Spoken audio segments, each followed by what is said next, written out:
Hello, and welcome to, this is unbelievable, Famicast 200, your Famicast for the latter part of June 2021.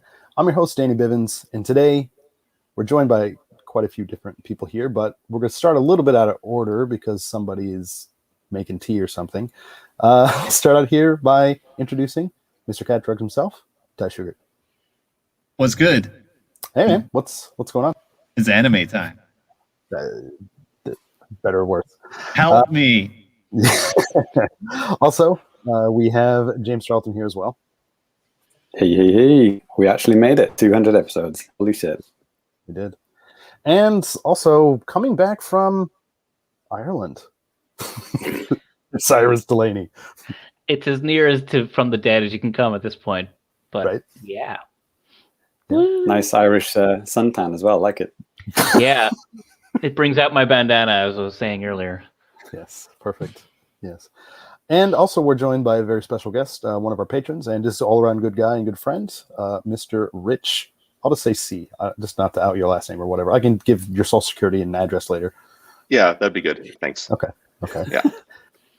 Good morning. So, yeah, hey, man. Nice of you to drop by. The pleasure is all yours, I'm sure. Yep. 3 time zones. Love it. Yeah. So we're here, 200 episodes in. No one said we can do it. Here we are. It's lonely at the top, and it's so cold, and we made it. Nobody said we could do it, especially Danny. Number one podcast online. Boom. Yep. Number one podcast. Yeah. Okay. Let's leave it at Period. Full stop. Yeah. Number one podcast offline. Yeah. And we had some friendly folks in the chat too. It looks like Russ is in there checking us out. James Allen is in there as well. Thanks for stopping by, boys. We'll be talking about those two actually later on. Episode 200 Hype. Lemonade's also there too. Okay, missed that. Welcome back from the dead, Sairus. Lemonade. It's our called Ireland, but same thing. And yeah. Well, anyways, lots of stuff to talk about today. Obviously, we're gonna, end our Famicast 10-year celebration today. Asterisk, maybe. Right. We'll see how that goes. And yeah, we want to talk a lot about E3. There's a lot of cool stuff that went down, and I'm pretty sure we all have opinions about that, probably. And yeah, there's a little bit of trash. But before we get to any of that stuff, let's just go ahead and start things off with some new business. And I would start off with new business, but I really haven't had a lot of time to play anything. So instead, how about Mr. Delaney? Do you mind kicking things off for us? With new business? I thought that's why I was kicked off the show, because I don't play games anymore. All right, Sairus, thanks a lot. We'll see you next time. 2 years worth of games, but it's literally like a game.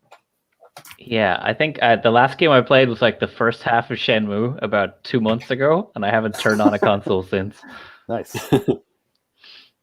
Okay. Yeah, I'm looking forward to getting back to it someday. That'll be good. Shenmue 1, that's a great game. Like, it's like one of my top favorite games of all time, and I've been dying to play it again. But alas, 'tis no time these days. Yeah. Well, what have you been up to though, man? Like, what's been going on? I had a baby. What's with that? Like, I had a baby personally. Me, my wife helped, but it was mostly me. Yeah, so I have now joined the group where I could be like, yeah, me and my kid, I'll play this game when I'm older, and all this various stuff. Good times, tiring times. Nice.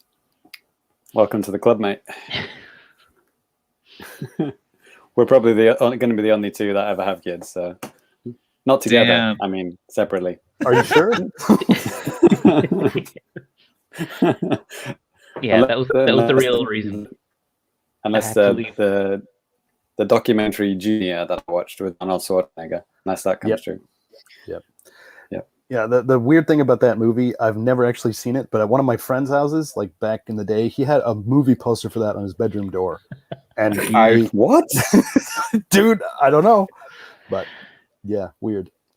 Anyway. Okay, wow, this podcast went up to a great start. Back to you, Sairus. Yeah, some of the stuff that was shown at E3, I might actually play. That'll be fun. But for now, I don't think anyone wants to hear about Dreamcast games from 20 years ago. I do. Yeah, I was gonna say a lot. I do, but That sounds pretty good. yeah. Okay, well, I guess just a question about Shenmue. Who is your favorite character in the game? I don't know. Probably I like Joy from Shenmue 2, but I'm a big I'm a Nozomi fanboy from Shenmue 1. Nice. It was actually one of the first things I learned in how to speak Japanese, and probably the last, I guess, was to call up random Japanese phone operators and ask for the details of where like Nozomi's flower shop was. Like I'm trying to, and me and my friend did this all the time, just talking to Japanese phone operators and be like, "Nihongo hanasemasen, eigo hanishimasu ka? I don't speak Japanese. Do you speak English?" And it was good times. I eventually actually went to visit the flower shop that it's based on in Yokohama before I finished in Japan. So yeah, you mean like Yokosuka, that area down there and stuff? yeah, I did the full Shenmue pilgrimage. So Nice. it was good times. Actually, I did that 11 years ago, and yeah, it's awesome. Like Ryo's house, where it should be in the game, it's just like a hospital. He just beat up so many guys in that game. They just said it'd be faster to put a hospital by his house. Yeah, it made a lot more sense. Cool. Well, yeah, man. If you don't have too much to say, that's fine. I'm just, we're glad to have you back, and especially for such a momentous occasion, the best day of your life, obviously.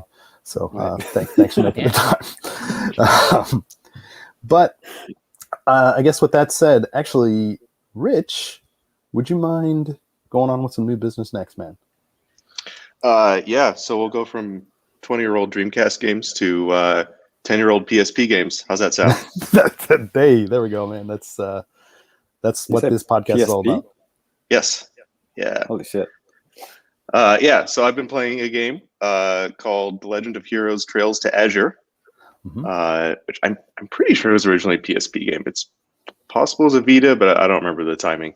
I don't know. Either way, it could have been on PSP. But it's the fifth entry in the, so it's the second entry in a particular arc within the Trails of series. I've gone cross-eyed. Yeah. This will be good for you. Which is itself a spin-off, I guess, of the Legend of Heroes series, which spun off of Dragon Slayer in the 80s. Anyways, blah blah blah. But yeah, there was this pandemic, and I was suddenly spending a lot more time at home, so I decided to dive into JRPGs and start this huge JRPG series, Trails of. And the unfortunately, the fourth and fifth games, Trails from Zero and Trails to Azure, were never localized into English officially. Okay. Yeah. So last year, this group called the Geofront, you can Google them.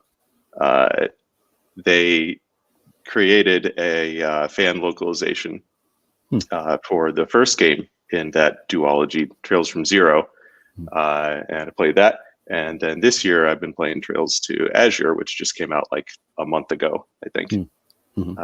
So it is new, even though it's a 10-year-old game. Okay. Yeah. But yeah, these games are great. There's tons of great world building.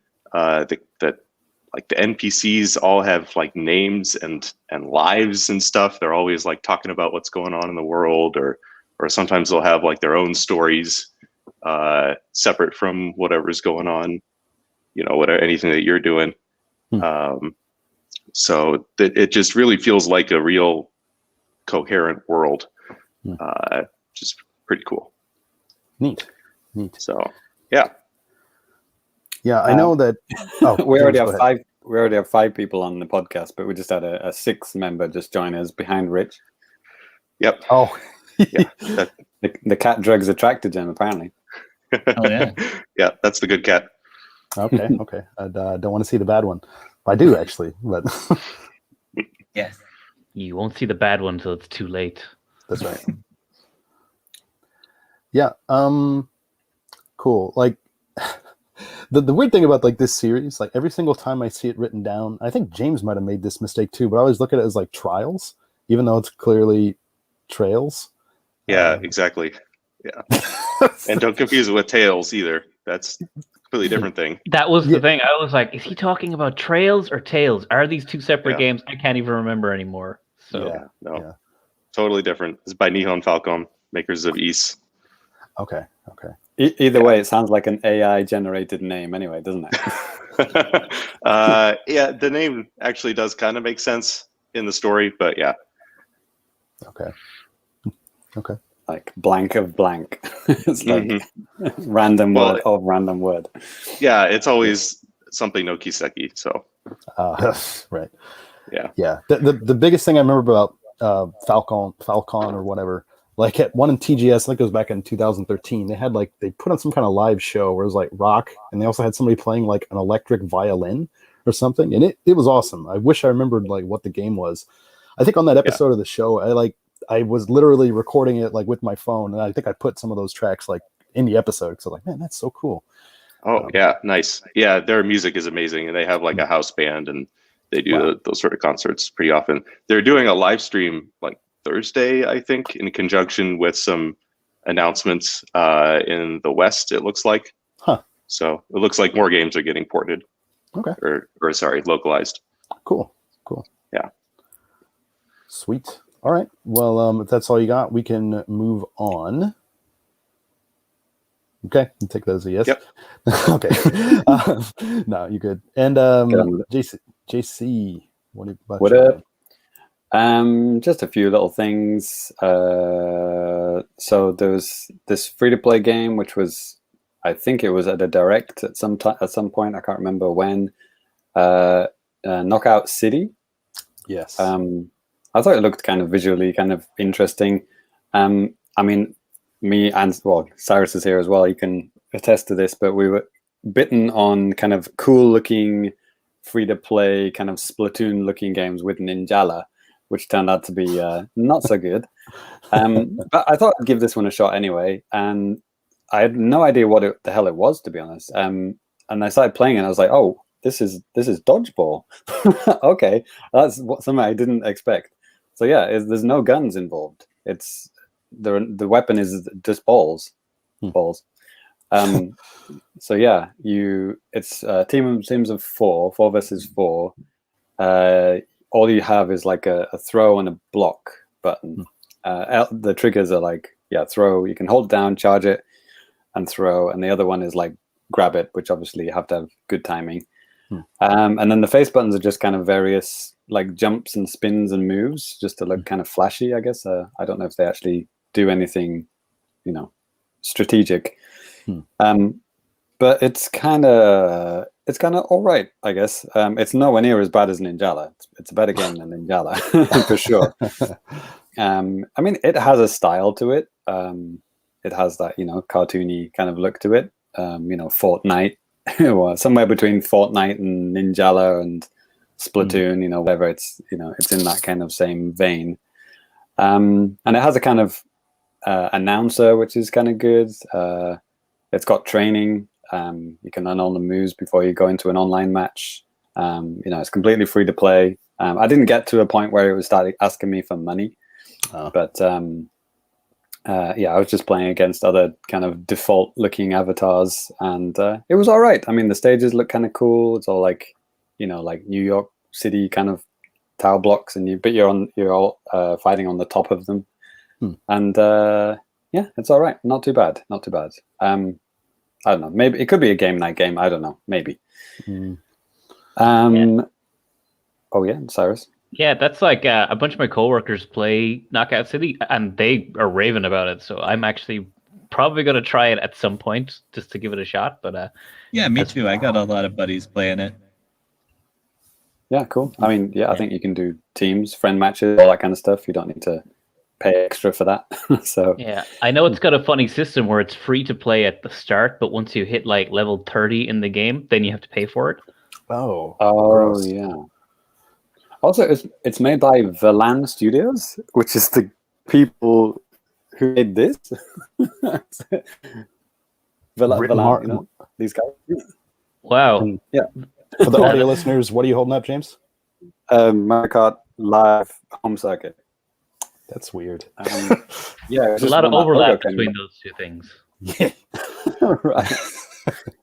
Free to play 4v4 volleyball game, and AR Mario Kart game. Yeah. Boom. Yeah. Whatever. So maybe have a go at it. Maybe our patrons listening, maybe have a go, see what you think. If you don't like it, then we won't play it. If you do, we'll give it a shot. The other one, I guess, I think I saw it in a direct as well, not the E3 direct, you know, before, and I thought it looked kind of stylish and cool. Aerial Knight's Never Yield. I don't know who Aerial Knight is. I guess he's a programmer, and he likes putting his name on his games. But it's like, really stylish runner, not endless runner. Like the stages are designed, and it's got a very cool kind of art, you know, like comic book kind of sketchy kind of look to it, and the music is really, really good as well. Really, really funky music, and it's just the usual thing, you know. Press down to slide, press up to jump, you know, press forward and you can dash faster. It's just, you know, very basic thing. Just like, you know, you've played, you know, like Runner, like the game that's got Runner in its title. I've forgotten what it's called now. Yeah, Bit Trip Runner. It's like that. It's literally like that kind of game, but just like it's a dude and it's kind of like doing parkour kind of stuff. And it's cool. I mean, there was fun demo, good times. Just wanted to try it out. James, I noticed that when I watched your gameplay, which is you know, up on our YouTube and stuff like that. But like at the beginning of the demo, it's like the angles and stuff that it's showing of like your character. Yeah. Like, were you actually controlling that part, or was it like? I was completely confused, because you can probably tell from my gameplay is like the guy's just like walking and then things are exploding. Yeah. And it just kind of like keeps going. I was actually in control of that, but I couldn't tell, because like as soon as you load up the game, it just throws you straight into it. Yeah. So I actually kind of like that, but it was just, you know, I was dumb and I didn't realize that that's what was happening. I was oh, let's just watch this intro movie. It's like, oh no, shit, I'm controlling. Too much. Go ahead. Sorry. That's cool. The camera started off behind, but I think most of the game is from the side. Yeah, so it looked like usual 2D platformer kind of angle, but I guess it does change from time to time. And then last game, which I just started playing, only played it for like literally an hour, is Hades. The long promised play of Hades. I got this like quite earlier, or maybe a couple of months ago, and because it was on sale, and I just thought, oh cool, I'll just get that. And I want to play that. You know, it's Danny's Game of the Year last year. Or was it? Oh, yes, it was up there, right? Yeah, it was your Game of the Year. I've already, you know, been through Ty's Game of the Year, Street Race 4. So going through Hades now. It's cool. I mean, it's got a really nice, sharp look to it, and it's very, very, very slick. You know, very, very slick. Like the animations are just like really unbelievably well done. Like incredibly slick. You can tell, like, you know, everything is just animated. Everything. It's like they've just gone all out on animating every single tiny, minuscule background detail. Everything is animated. It looks really fantastic, and the voice acting is so good. Yeah, and you know, like everyone you talk to, and it's the way it changes, like depending on what's just happened. It's not just a generic, you know, welcome to the shop, or hey, nice to see you again. It's like, you know, what has just happened, like how you die, like they react to how you just died. It's like they know how you died. Like if you I got killed by a spike pit, and they'll mention that when you talk to them. It's like, wow, that's cool. Like they must have recorded just unbelievable thousands of lines of dialogue to know to have all of these things. And I'm assuming as you progress through the game, those things are going to change more and more, right? Because like I would assume. I mean, obviously there are people that have played the game a lot more than me, but I never noticed anything like happening again, repeating, like hearing the same conversations again and again or anything either. So it's cool. I like the father figure on his big desk. It's just Hades' is dad. You know, you play as Hades, right? You play Zagreus, his son. Oh, that's Hades. The dad is Hades' right? dad. Yeah, that's right. Okay, yes, gotcha. And the underworld. Yeah, whatever. Yeah, but it's cool. Yeah, looking forward to playing more.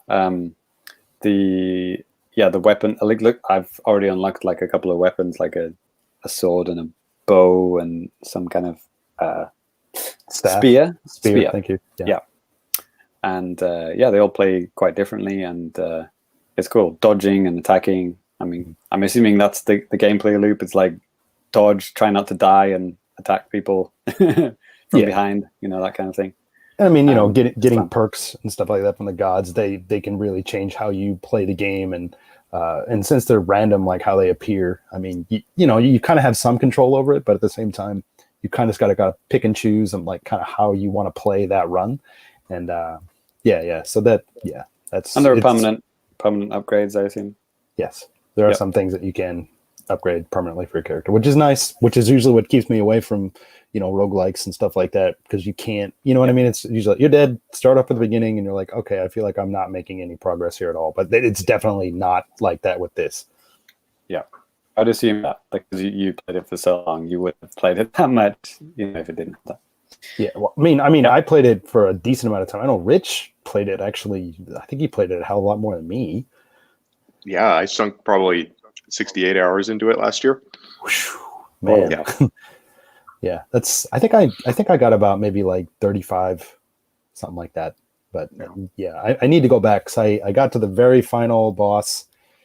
Yeah, and let's just say I did not beat the game. Yeah. Yeah. Okay. Yeah, that's me. Done. Next person. Go. Okay. And Ty, would you mind closing us out? Yeah. I've been playing the new Dead by Daylight Resident Evil update. Actually, I finished getting all the achievements in the game right before it dropped. Oh. So I am ready to uninstall. Sairus, quick question for Sairus. The last episode you were on, was Ty talking about Dead by Daylight? I would be shocked if that was not the case. Okay. Right. So I feel like my 2-year grind is finally over. Right. So Nemesis is fun to play.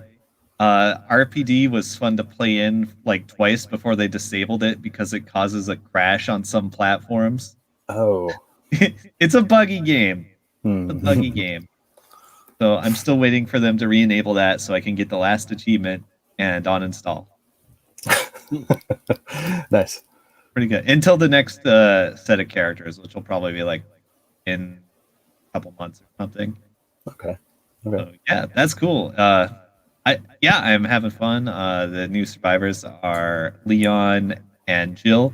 Mm-hmm. They have some funny abilities. Pretty good. But man, Nemesis is so fun. Not because of his base ability or anything. It's because he comes with 2 zombie helpers. Right. I remember you mentioning that. Yeah, and they wander around the map, and you can see them like as an outline. So they're kind of like your personal snitchers. That they tell you where the survivors are when they start like stretching their arms out and walking in a certain direction. It's like, oh, I know there's a survivor there. Time to go corner them. So he's fun to play like that, and he's also fun to play in a way so that you chase survivors into zombies. There's so many funny moments that happen when Nemesis is involved. So I'm mostly a fan of this update. How much damage can like the zombies do to the survivors and stuff? That's a good question because it's kind of weird. So the first time you hit someone either with a zombie or Nemesis's special attack, it doesn't hurt them, but it infects them. Gotcha. And when somebody gets infected, it boosts your it kind of upgrades Nemesis. He has like 3 stages where he gets like a more powerful tentacle whip attack. So if you're doing that, you generally have to hit a survivor 3 times to down them instead of 2. But it has an additional payoff for you So you have to kind of make a judgment call. Like, do you need somebody downed right away, or do you want to invest in your power a little bit? Okay. Yeah. Oh, and if they're infected, they also cough a lot, so it's easier to find them. It's harder to hide when you're infected. Okay, that's cool. So it's a pretty good deal, depending. All right, that'll do it for me. Oh, I've been playing Guilty Gear Strive, but it's not on Nintendo. I heard, or it's good though. Okay, cool. Well, yeah, like I said, we got a lot of stuff to get to here in the show. So yeah, that's going to do it for new business. So we're going to move on to a little bit of now playing at Famicast.com. Yeah. Now playing at Famicast.com. Lots of stuff going up on the website. Lots of stuff going up on YouTube. And yeah, you guys should definitely be checking those out. But it's just kind of like a bit of a preview, just in case you've not been doing that. We're going to kind of go over some things that have been going up on the channel and going up on the website and stuff like that. Yeah, trying to think between the last episode and now. Like I did a couple of different videos. I did a video on Dragon Quest 10 online on the 3DS, which is a cloud-based, version of Dragon Quest, brought to you by the same team that is basically responsible for all like the cloud games on the Switch. A company called Ubitus, guys, Assassin's Creed Odyssey and stuff like that. So I've been kind of playing a little bit of that. It's I talked about it on the last show, but the video's put together so you guys can take a look at that. Have a video going out this week that you guys are going to absolutely love. It's on the classic Madden 99 on the N64. So look forward to that, Sairus. Probably wasn't even released in Europe. Brilliant. No. Actually, the cool thing about that game in Europe, the European version had like an alternative cover that was not released in the West. Okay. That definitely sounds like as cool as that game's gonna get. Yeah. Yeah. Also, Europe is no longer a Western countries, apparently. Right. Yeah. Right. Anyways, yeah, lots of stuff going up on the website too. Like I think I say every episode. So yeah, be checking it out for like Japan related like news stories and stuff like that. Some oddball stuff that you might not see anywhere else. And JC, what have you been doing, man? Yeah, just the two games that I just talked about in my new business, Aerial Knights, Never Yield, and Knockout City gameplay. Check them out. And also, well, it's kind of a spoiler about what we're about to talk about, but E3, Nintendo Direct, E3 2021, we did a Famicast Reacts video. So if you want to see or hear my live reactions to everything that was announced, you can do that. That's it. And just for the record, Russ Greeno supports Madden 99. I watched that Madden video this morning. I'll take that as I loved it. Thank you. You're welcome. All right. All this and more at Famicast.com and Famicast on YouTube. .co.jp. All right. And James, I think you know what time it is. JAPANews. That's right. One. That's right. It's time for the no time. No, it's time for the JAPANews. This episode. We're going to be primarily talking about a lot of E3 stuff and talking about our thoughts and stuff like that. Everything's kind of settled down, obviously, at this point. So I think we all kind of have probably thoughts about everything that's kind of went down. So yeah, we're just going to kind of go through that. To kick things off, because I did want to mention, and I kind of, because I popped into JC's reacts like at the beginning before the direct started, and then I popped in like after it ended, and yeah, because you were watching a different stream, right? You were watching the Japanese one, right? Exactly. And I mean, James and I were talking before, and we were just like talking like, yeah, there's no way it's going to be different, right? Right. It's going to be the same.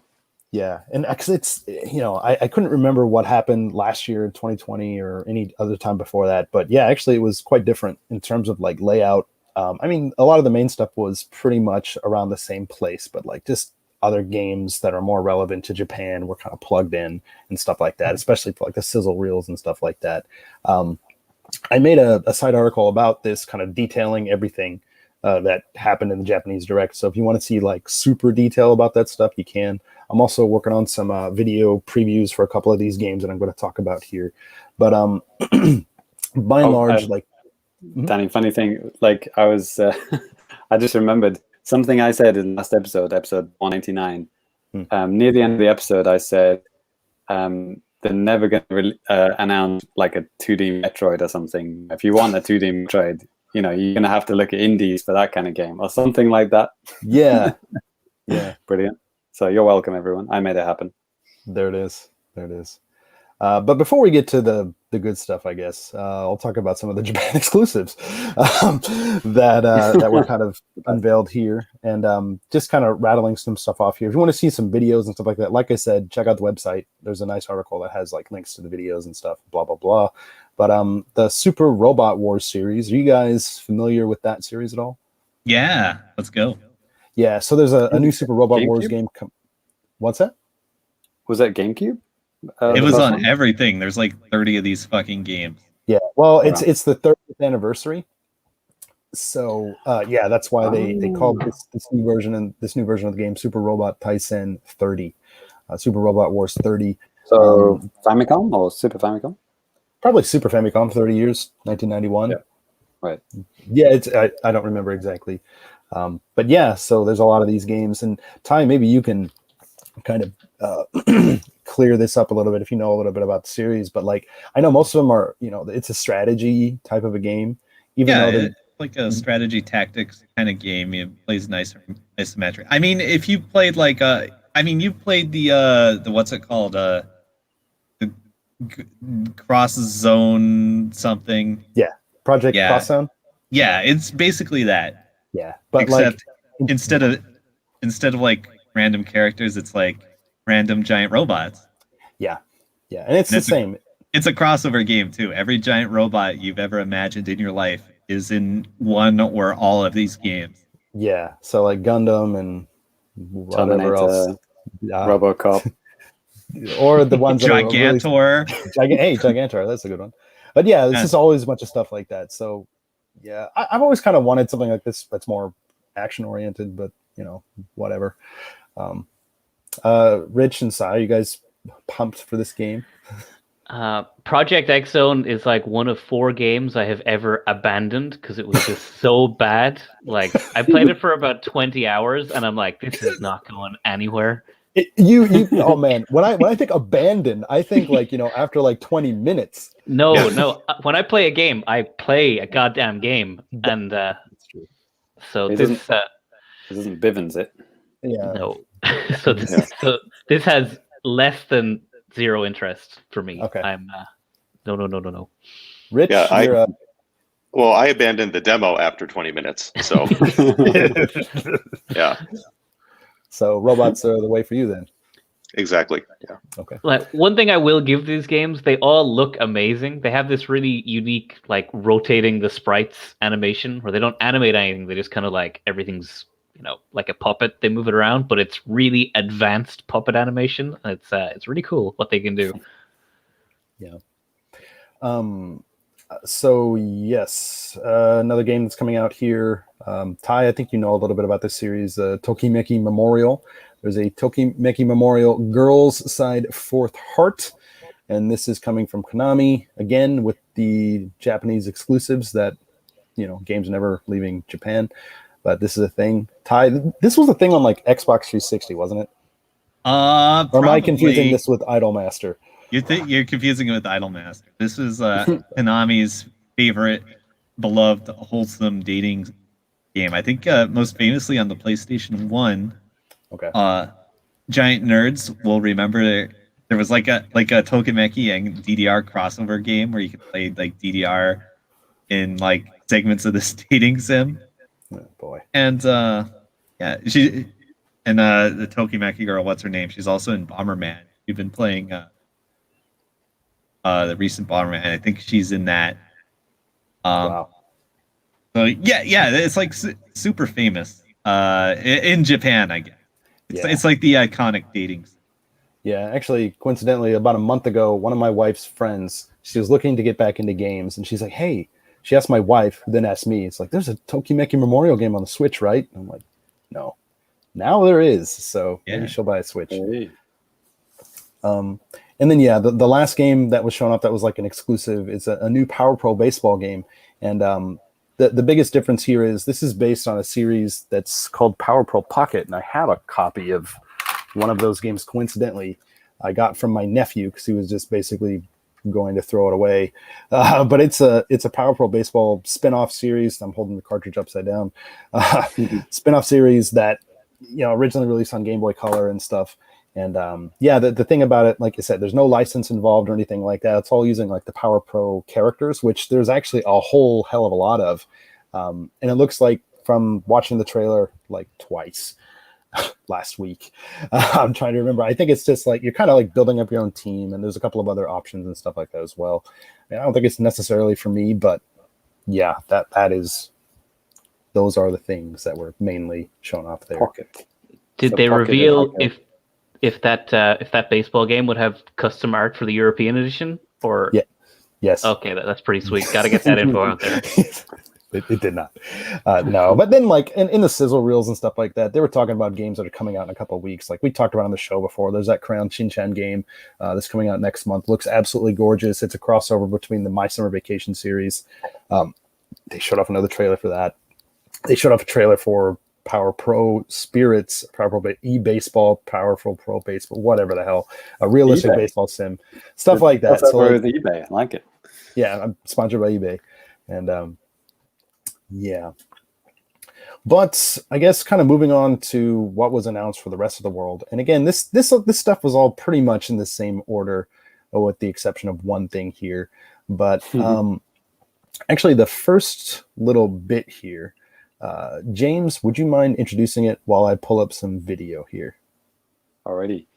So yeah, the Direct, which, like I said, we live streamed, and you can watch, my reaction, and Rich was there as well. Was Kazuya announced for Smash Ultimate. He will be the 10th DLC character, I believe. I think there's one more. Yeah. So yeah, I blurted out Heihachi a little bit too early because I think because Ty mentioned like the rumors that's been going along for a long time. So I had Heihachi on my brain. So when I realized it was a Tekken character, I just went, "Oh, Heihachi!" Right? No, it was actually Kazuya. So yes, he's as shocked face. It's from another character from an established Japanese franchise, and it's a guy. I like how the first thing he does on screen is the backwards Tekken wave dash. I like. One thing I will always give the Smash DLC characters, the attention to detail they give these. Like, there's so much love put into these characters. Even the most boring generic character, like this guy, have really, really detailed like nods and winks to the right. Like even the scene where he hucks his opponent off the cliff. That's like the Tekken 1 ending. Like straight up. Yeah. Like I was gonna say.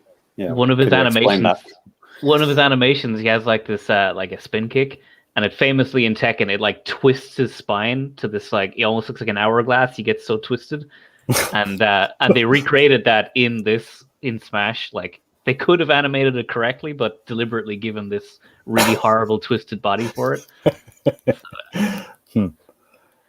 So it looks like he gets turned into whatever, the demon, the Oni or whatever. Devil Kazuya. Devil.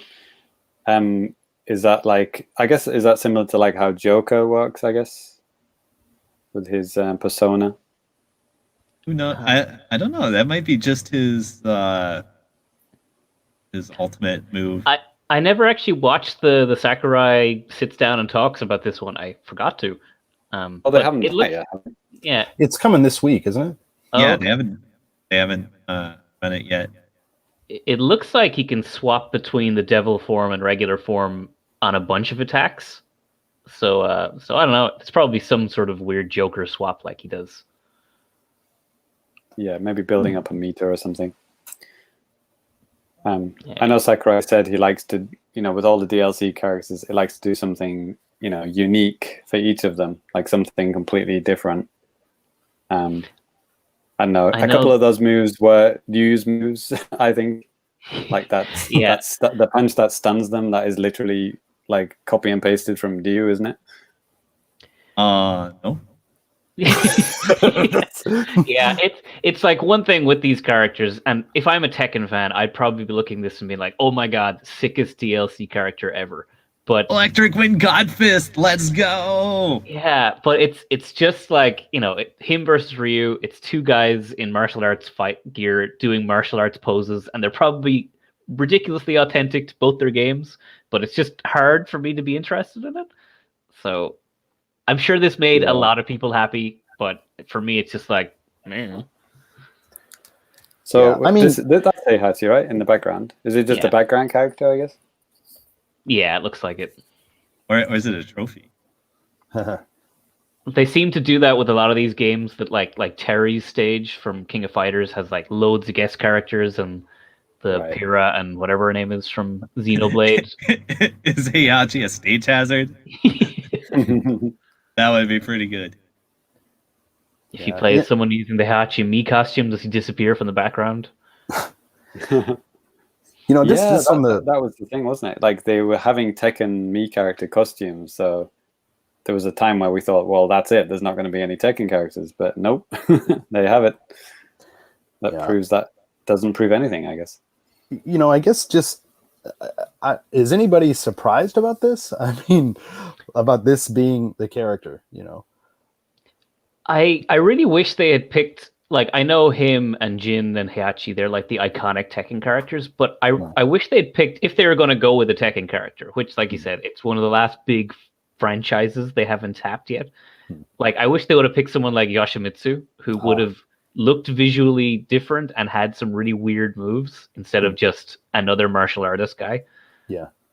But he's not holding a sword, so that's an improvement. You could have had 2 for 1, right? Because that would be Soul Calibur and Tekken under one character, right?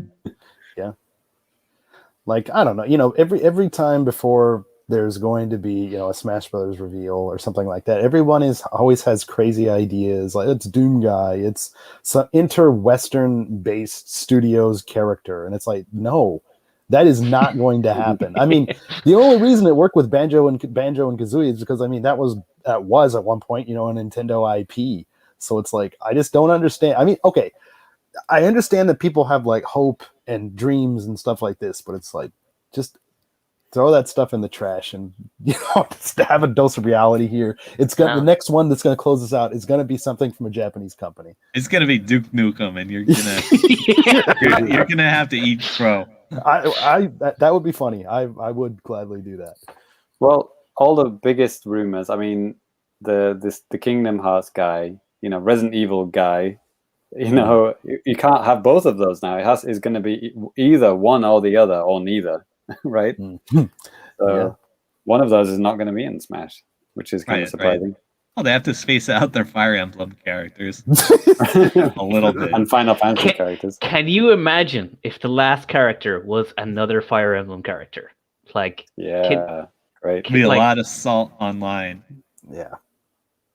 Like, I almost wouldn't put it past Sakurai trolling people that hard. Like, that would be fantastic. I haven't bought the season pass, so I've got no stake in this at this point.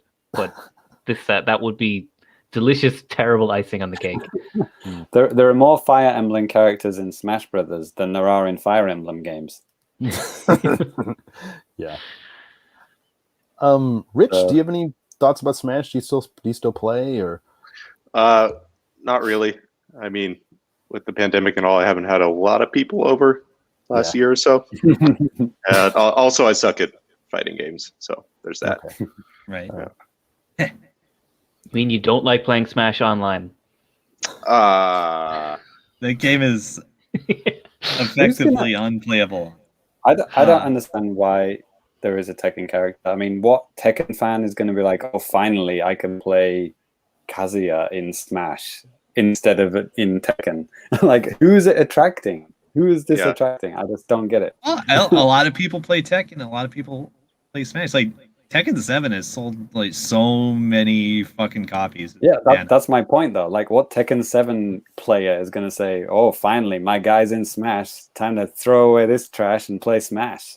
Right? I guess, like, if like everyone who was going to buy Smash at this point already owns Smash. Like it's Right. how many million copies has that game sold? If even like 1% of the people who only play Tekken pick up Smash because of this, that's 1% of people that somehow didn't already own this game. So it's probably is financially viable for them to just aim for like the bottom minimum pickup for each of these DLC characters. I would actually argue it would work the other way more. I think it's more likely that Smash players are going to be introduced to Kazuya and say, "Who's this guy? Oh, Tekken. Okay, what's Tekken? Oh, maybe I'll buy Tekken." It's probably more going to be in that direction Oh, than that the other ripoff direction. of Pokken. Namco do help develop Smash, though, don't they?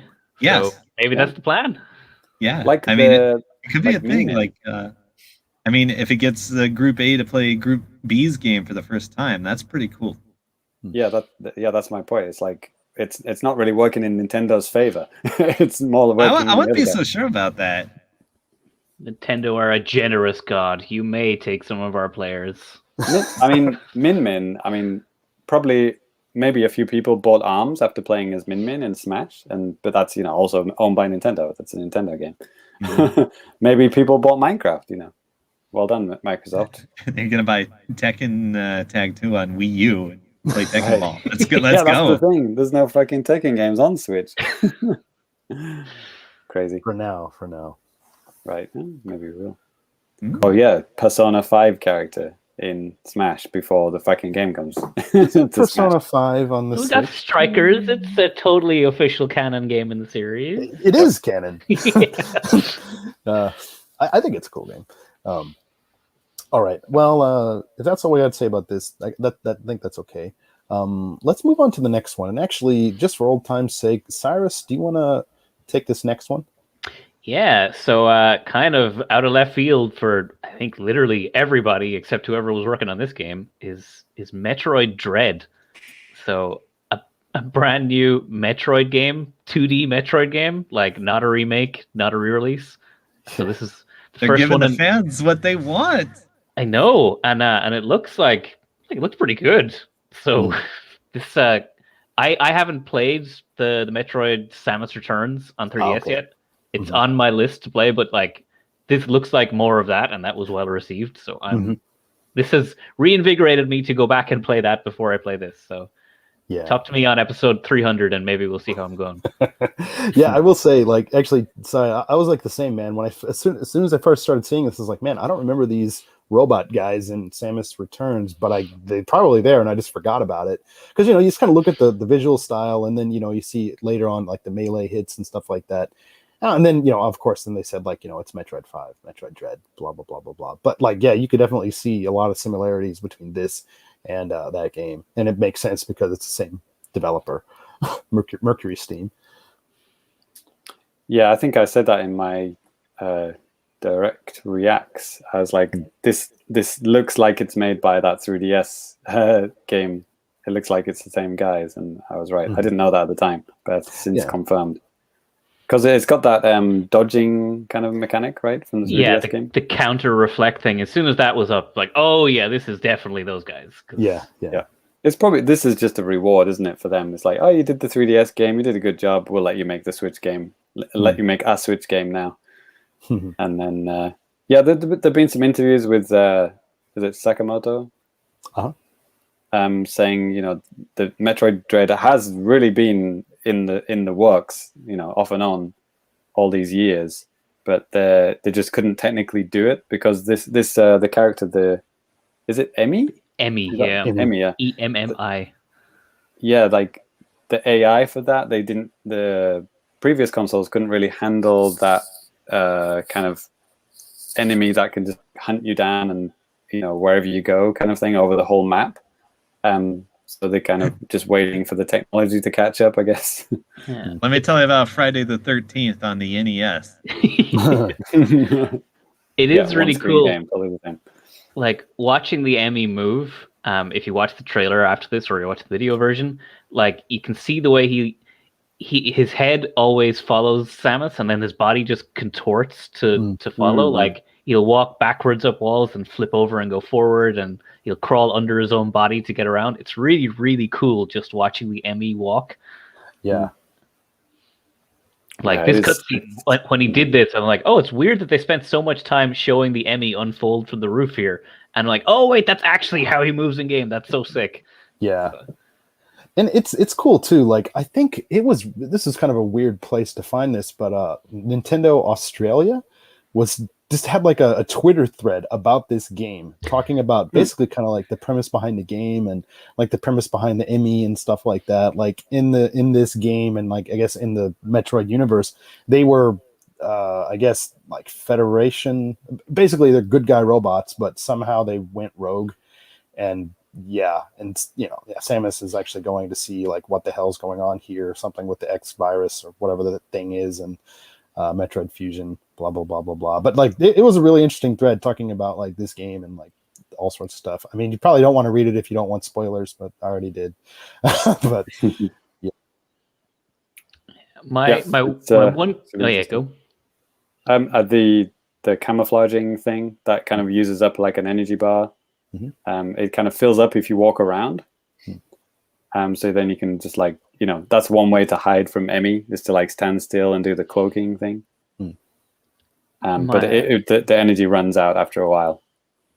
So yeah, you have to use it sparingly, carefully. My one complaint about this game is that, and it's the same one I had with Samus Returns that kind of made me not want to play it, is that your character is so small and thin. Like, everything looks like it's too small for a platformer. Like if you go back to like Super Metroid, everything is really bright and colorful and chunky. She's still a really narrow character, but everything really pops and you can see where everything is. But this has got all this really detailed lighting and shadowing, so that when you're side on in a shadowed room, it's kind of awkward to see Samus. But like this, everything's a bit too small for my liking here. But it's still, I'm sure the gameplay is great. If they gave them this, if Nintendo let them make a new Metroid game, they don't do that to basically anyone at this point. They must trust them to do a good job. Yeah. And Ty, what do you think? Metroid, Maybe fun. 2D Metroid. Oh, that sounds very good. I played 2D Metroid games I really like and ones I don't like. So we'll see. It looks cool though. Ty, did you like Fusion? Did you like Zero Mission? I did not like Zero Mission. I haven't actually played Fusion. I think I would like it. I love Super Metroid. That game is amazing. Like, what didn't you like about Zero Mission? It was too easy. It was too simple. It was too dumb. Okay, well, that's probably why I liked it. Yeah, I agree. Fusion is the better game. I think Fusion is really good. I remember. I mean, I picked up Fusion when it came out. And I got stuck. Like I thought I sequence broke the game or something. That's probably not the case. I had to have been just missing something. But yeah, that was back in 2002, and I haven't been back since. Yeah, I kind of do want to go back, and I have the game I think on Wii U and or 3DS or whatever via the Ambassador program. Yeah. But, yeah. We do have some folks sounding off in the comments here too. Ty's kind of been chatting with them too. Yeah, James Allen. Here's a big one. Ashamed to say I've never played a Metroid game. If I had to play one before Dread comes out, which one should it be? And Ty, what did you say about that?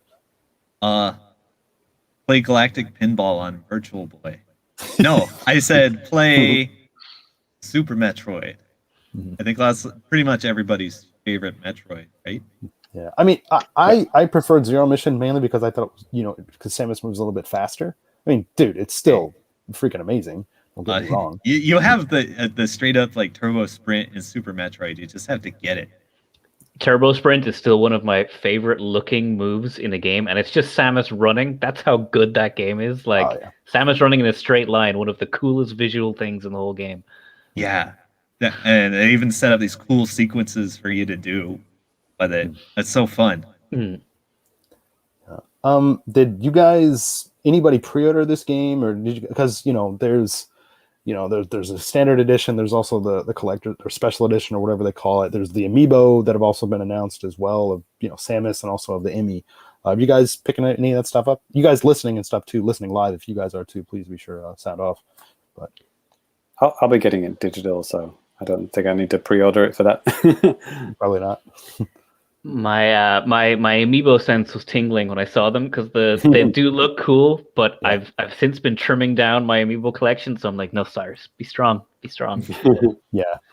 No, you got kids now. Come on, they can play with them. Yeah, I can swallow them. Yeah. Then Nintendo will have to come and take them out of their bellies, and I can't afford that. Yeah. Strange medical system in Ireland. Nintendo comes. Nintendo customer service, like they won't replace Joy-Con drift, but by God, they'll belly pump your babies if you need them. Damn right. Don't worry, they taste awful," said the game journalist. Yeah. Rich, how about you, man? You interested in this game? You pre-order or anything? I'm not going to do pre-order, but I'm definitely interested in it. I'll pick it up. I'm a little worried that there's too many melee counters because I hated that part of Samus Returns, whatever they called their remake. Yeah, Samus Returns. Yeah, they probably will cut back on that. I mean, if they had feedback from that, I doubt they would, double down on that again. Yeah, I don't know. but I just didn't understand the decision to make like an entire Metroid game based around that one mechanic. That was weird. Is it just me? It seemed like there was a whole hell of a lot of that in this trailer, though. I watched. That's why I'm worried. I watched the what do you call it? The Treehouse stream. They did a couple of streams, and it didn't seem to be very much. There was like a boss encounter, and they barely did any of the countering stuff. It was more like using the kind of precise aiming thing. Yeah. Which it looks kind of cool. Yeah. That was also in the 3DS one, wasn't it? Yes. Like using the analog stick and you can aim more accurately. Yeah. Not in just 8 cardinal directions like it was in Super Metroid, but actually having full 360. I don't know if it was full 360 degrees, but you did have a lot more free range with like that type of stuff in Samus Returns. I'm trying to remember how it was even done. Like, because obviously not all 3DSs have that stick. So, Rich, do you remember? I didn't beat it either. I got a decent way into it, but yeah, I don't remember. I think I gave up halfway through. Okay, so we're about to say great. That was a weird time to release the game too. That was 2017. That was like after the Switch. We were all kind of playing. I mean, I picked it up. It was like a September release in 2017, and yeah, that was a shame. Yeah, there's a couple of 3DS games which kind of passed me by, and now I'll never be able to go back. It's like that Metroid game and the Zelda game, the one that's like turns into a mural kind of thing. Link Between Worlds. I mean, well, you have really no excuse for that one. That was like a 2013 release. Yeah, I just never got around to it. Okay, it's like, I guess you might have been like off the show at the time. I think you were doing I think you were studying. Nerd. All right, calm down. But yeah, actually, for Metroid Dread, I got the special edition pre-ordered here. I also pre-ordered the amiibo, and yeah, so I'm all set. Danny, it's faster just to tell us what you didn't pre-order. Well, no, I did a video and a news story on the website about that are actually 6 SKUs for Metroid Dread here in Japan, and if you want to find out why, definitely check that stuff out. Once you see the video or like read the article, you're like, oh, okay, I understand that. Oh, Russ Greeno hitting right on the freaking chin here. Famicast glossing over Federation Force again. We had an episode about Federation Force. Yeah, and that was called Federation Fast. So that's all you need to know about that. A lot of people weren't happy about that one. I legit completely forgot that game existed. Yeah, thanks for re-ingraining that in my memory. There was a demo of that. Yes. Of the sports kind of game that they had in there, like Blast Ball, is that right? Maybe it's Blast Ball. Yeah, I remember playing that and thinking, yeah, this doesn't work. Honestly, I kind of forgot. I thought Federation Force had been cancelled and they only released Blast Ball. Right. Sounds about right. I'm reading the wiki page, like, oh yeah, this game came out. Yeah, so, I don't know why. I was flipping through like images on my phone and I noticed that I had downloaded, because Nintendo had like, wallpapers and stuff. It's like, oh man, some Federation Force wallpapers from like, 2015 or whatever. It's like, huh. Neat. There's Federation Force music in Smash. It's weird. Wow. It's like that multiplayer Zelda game that they did as well. Just like, why? Why would you do this? I don't know. I'll probably eventually pick up Federation Force just to throw it on the shelf. But it, you know, it I is think what it there's is. also I think there's also a Famicast episode about that Zelda game as well. Triforce Zeros, I think it's called. So we made fun of both of those games, but in episode titles. Yeah, it is still one of my goals to go back and play Other M at some point. Oh, we're on the same page here. Like, me too, man.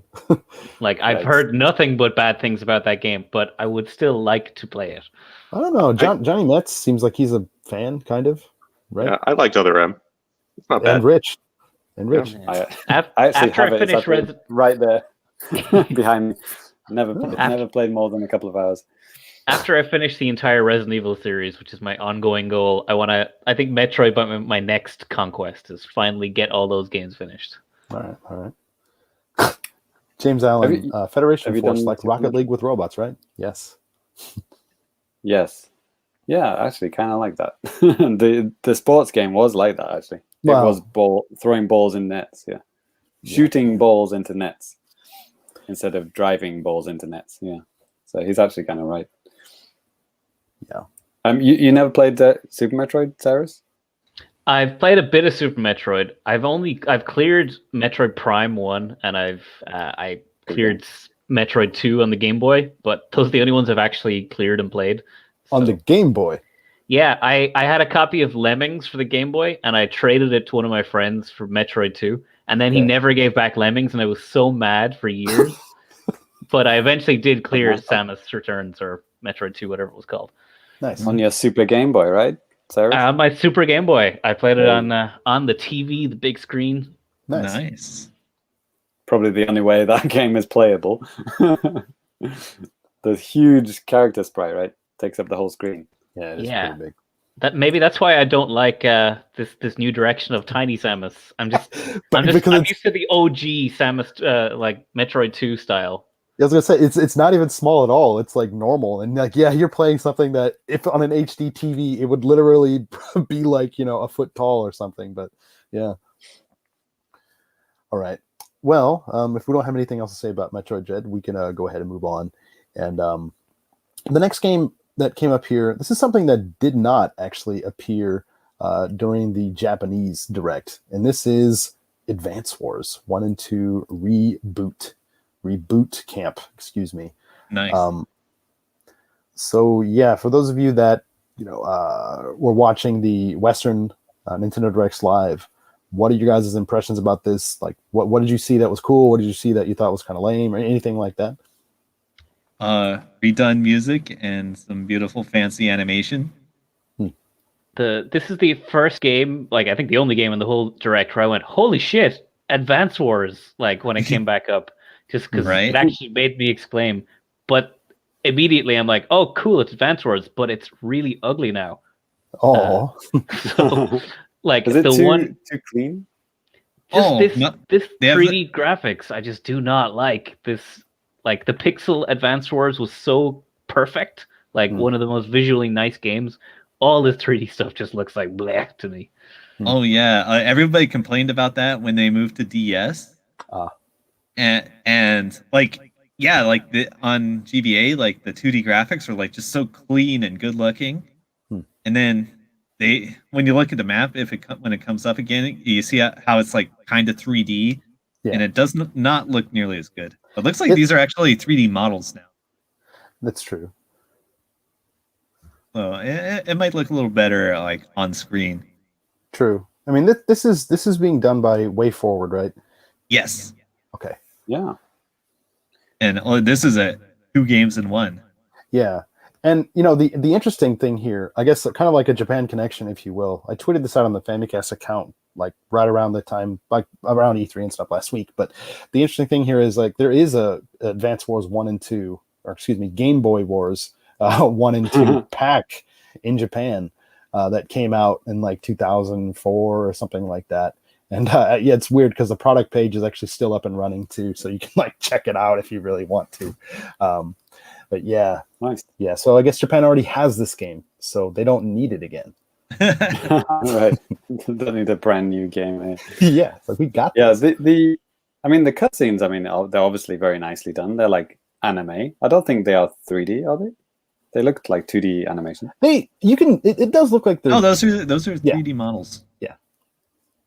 If you look at Wow. it, you can kind of tell it looks like at least it looks like a 3D model. Yeah. Very, very clean. Yeah. Yeah. Sometimes, like when it's super clean like this, I know what you mean. It's like almost looks like a Flash game. You know, it's just something not as chunky, not as nice as Pixels. Like the actual the character art and all that is cool. Like it's just this in-game stuff. Just looks like any random thing like you could make in Unreal Engine or whatever. It just churns out the stock graphics, stock shaders. It just looks like they had no art style going into it, kind of thing. That they just tried to turn all the pixel art into 3D models and then didn't really think of anything beyond that. It just seems like a shame to have thrown away such a really cool, iconic aesthetic. Yeah, and Russ, he actually brings up a kind of a question here. Has anybody played Military Madness? It's very much like Advance Wars. I had it on PS3 and liked it. It went for a sci-fi angle rather than an anime tank look. Anyone? Never heard of it. Nope. Must just be Russ Greeno kind of game then. All right. Yeah. Enjoy. Yeah. For me, for like Advance Wars, I mean, back in the day, I owned the first one. Maybe I owned one of them on the 3DS. I got Battalion Wars on the GameCube.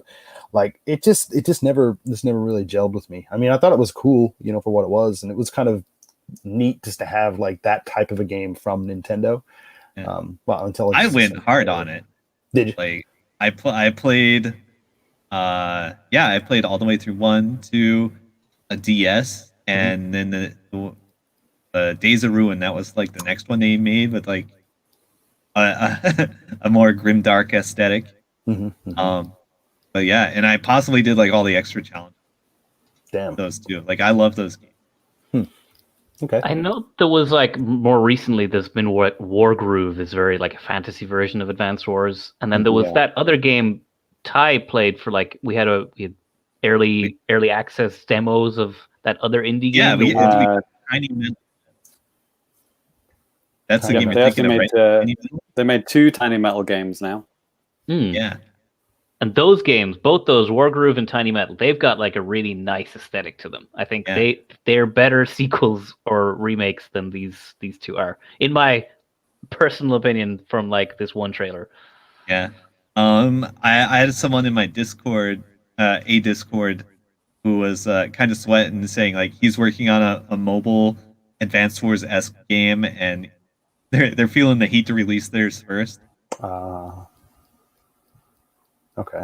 Yeah, unfortunately, I don't think anyone really expected Nintendo to allow another Advance Wars. So don't blame them for trying to fill that market. Yeah. I'm down for it. I'm in for it. Let's go. Yeah. Rich, are you down for some Advance Wars, or did you play it in the past? I've never touched the series, but I do like Fire Emblem, so maybe I'll give it a shot. We'll see. It's great. It's like Advance Wars for boys. Fire Emblem for boys. Nice. I mean, there was a time when they used to make both of those games, didn't they? But now they only make Fire Emblem games. And I only liked Advance Wars. So it kind of ground my gears. Yeah, as for like a Japanese release, up to this point right now, July 23rd, which is actually the N64's 25th anniversary too, by the way. Happy birthday. Anyway, but there's no information about this Advance Wars game coming to Japan. It probably will. It might just take some extra time, and I don't think it's going to get a lot of fanfare.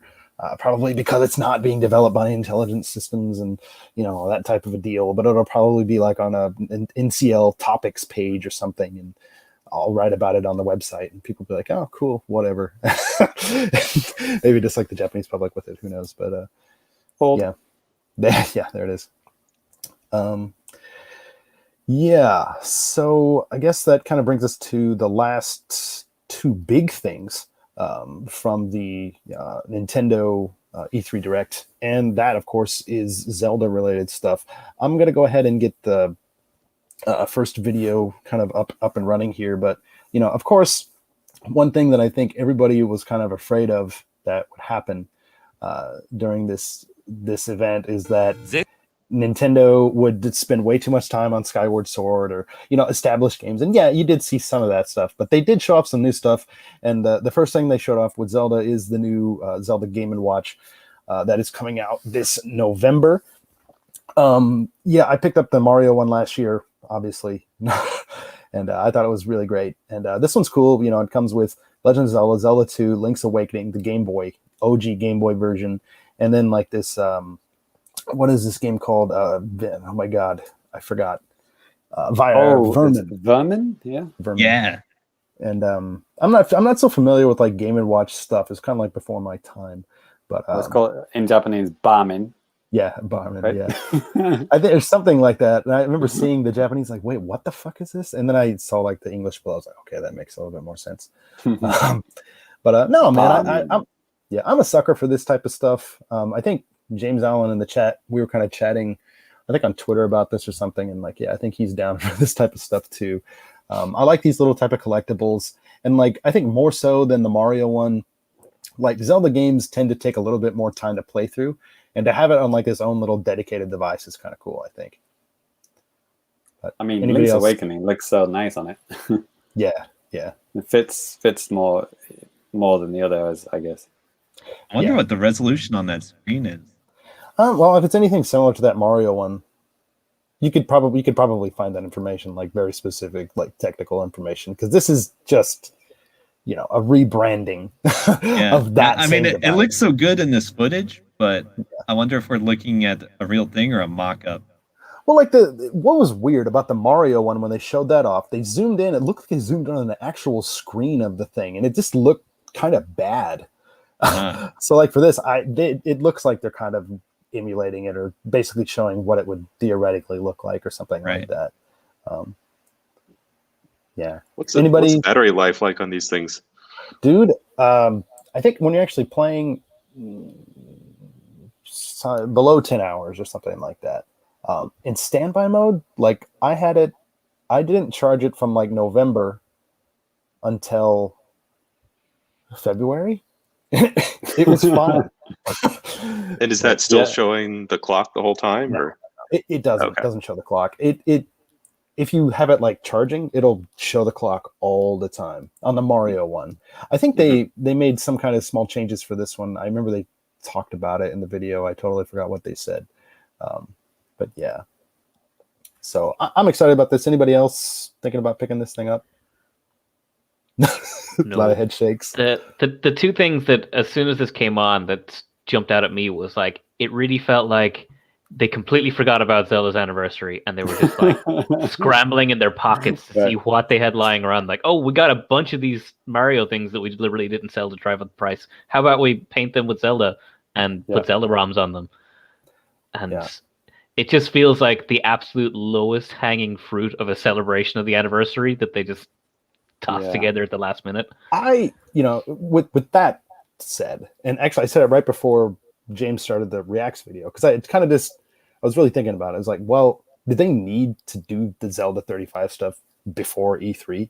I mean, Skyward Sword is coming out. If they announce some kind of Zelda 3D collection or something like that, people be like, okay, I'm canceling my, Skyward Sword pre-order and screw it, I'm going for this other thing. So like, I think it was a very deliberate type of a move, and just to maybe give people this glimmer, this very slight glimmer of hope. They just said like, let's just put this thing out there. I honestly think when they were designing, when they designed the Mario thing, they had to have that Zelda thing in the back of their minds too. It's like, we can't just make this for Mario. We got to make this for probably not just Mario and Zelda, probably other series and stuff like that. It's probably because it's so different from Skyward Sword. This is like, it's not going to overlap. The sales are not going to like clash. Nobody's going to not buy one because of the other. They're going to buy both. So. But if you have a 3D collection, then people might start thinking, oh, I might not get that, like Danny said. So I think they will eventually release all the 3D Zeldas on Switch, like the Wii U ones, right? The Wind Waker, Twilight Princess, and then nice Skyward Sword. I think they probably will all be on Switch eventually, but they're just probably just going to pad them out. Because, you know, we learned in the direct that Breath of the Wild 2 is not until next year. Yeah. And I would predict late next year. Yeah. So I'll yeah, throw we've up got a long way to go to celebrate Zelda. I'll throw up the video for that right now, and we can let's talk about some quote unquote Breath of the Wild 2. Yeah, and you don't see his face. Watch this video. You never see Link's face. I assume by Breath of the Wild 2, we're about to watch the Calamity Hyrule Warriors Yes. like No, TLC trailer. Yeah, sorry, Sairus, I didn't add that one in here, man. I should have known better. Yes, I mean, obviously, if you're listening to the audio version, you're not watching what we're watching right now, but you've had to have seen it. You know, there's the trailer starts out with Link, falling from the sky, a lot of sky stuff, a lot of longer hair, shaggier Link. The game just looks like it's just running better in general too. It's just I had at first I thought it was very odd they focused so much on Skyward Sword before this, but seeing the Breath of the Wild 2 is very Skyward Swordy. It's like, oh, I see what they were doing. Okay. So. Yeah. And it is quite unusual how sky-y it is, considering Skyward Sword is about to come out. Yeah. The remake. Like it makes sense because definitely Breath of the Wild 2, it's kind of being like Majora's Mask, where they want to reuse a lot of the assets they already have. Yes. And they've already built the Breath of the Wild map. They don't want to touch that, I'd say. So it's like, how about above it? It's going to be loads of new caves underneath and loads of new sky stuff over it. And that's their new game. And the map will stay the same on the surface. Yeah, there was an interview with Bill Trin on IGN, I think, about this game. He didn't reveal any new information or anything, but he said, by the end of Breath of the Wild 2, you will understand that it is its own game. It's its own thing. It's very different from Breath of the Wild. So I guess it will be unique, like Majora's Mask was, even though it uses all the same assets. No one would say that Majora's Mask is like the same as, Ocarina of Time. Oh, yeah, absolutely not. And I think it's cool, too, because, you see Link with like this, something's up with his arm. Obviously it's got to be some kind of a new power or whatever. But then he's like, he has half of his tunic off, and you can see like tattoos on him. But then in some of the other scenes, you actually see like Breath of the Wild Link with the blue tunic and stuff like that. I think it's the tablet. I think it's the Sheikah Slate.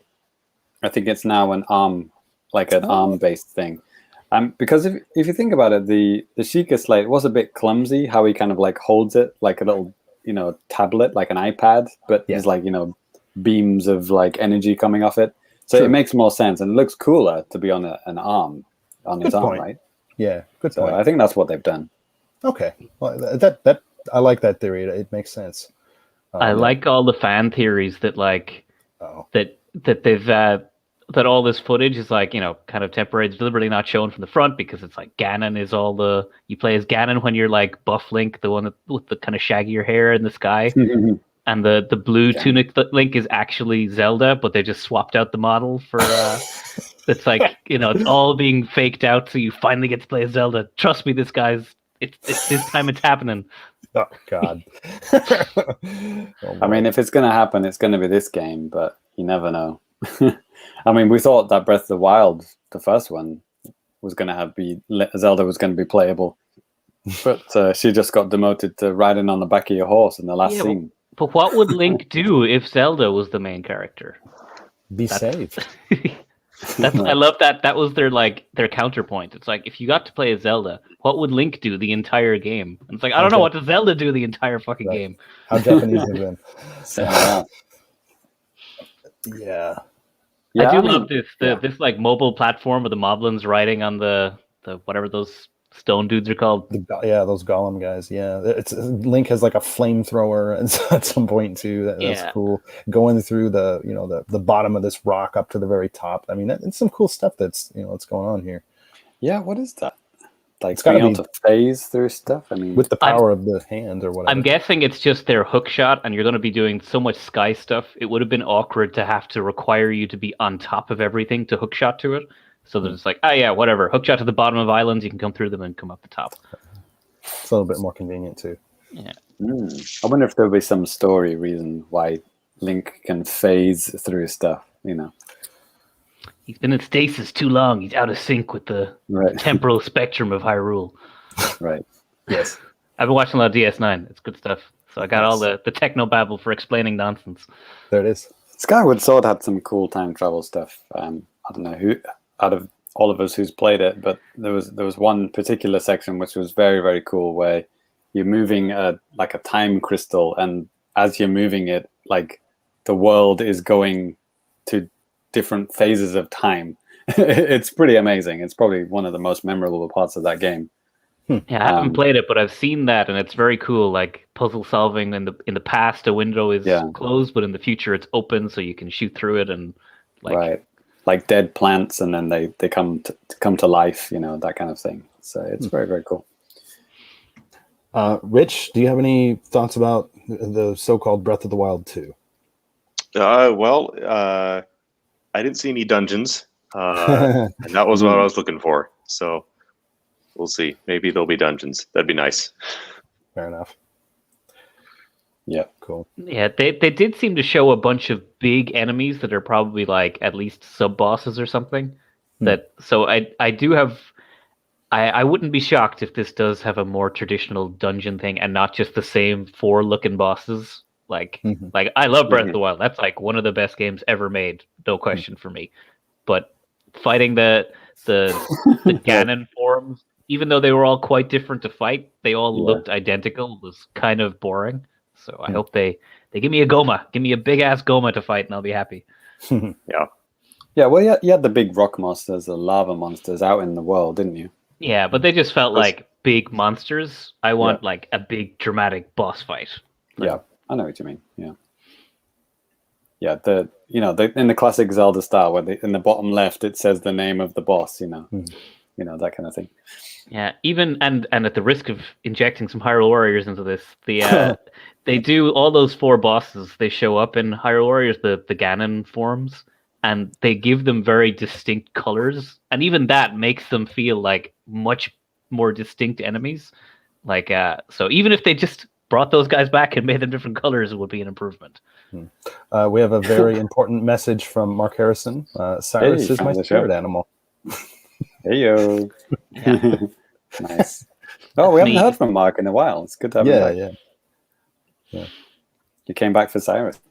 Yeah. So Sairus, you in the last Famicast, we had a segment, Sairus's "Hey, stop looking at my profile," of the year, and you did play Hyrule. What's it called? Calamity. Age of Calamity. Age of Calamity. Yeah, I 100% of that game. Okay. Just checking in on that. Yeah, I'm probably not going to pick up this DLC yet. It seems like a terrible DLC, and honestly, despite 100%ing it, I'm not a huge fan of this game. But 400 hours. Yeah. Like I've put, possibly 1,000 hours into Hyrule Warriors, the original one. Wow. And I still haven't even half completed that game. So, oh my god, like I love the original Hyrule Warriors. It's so goddamn good, and like the Calamity one is it's okay, but it's not as good. So, Sairus, can you tell us? We could never. Me and Danny, we could never figure out what it was that it was missing. What is the thing that's wrong with it?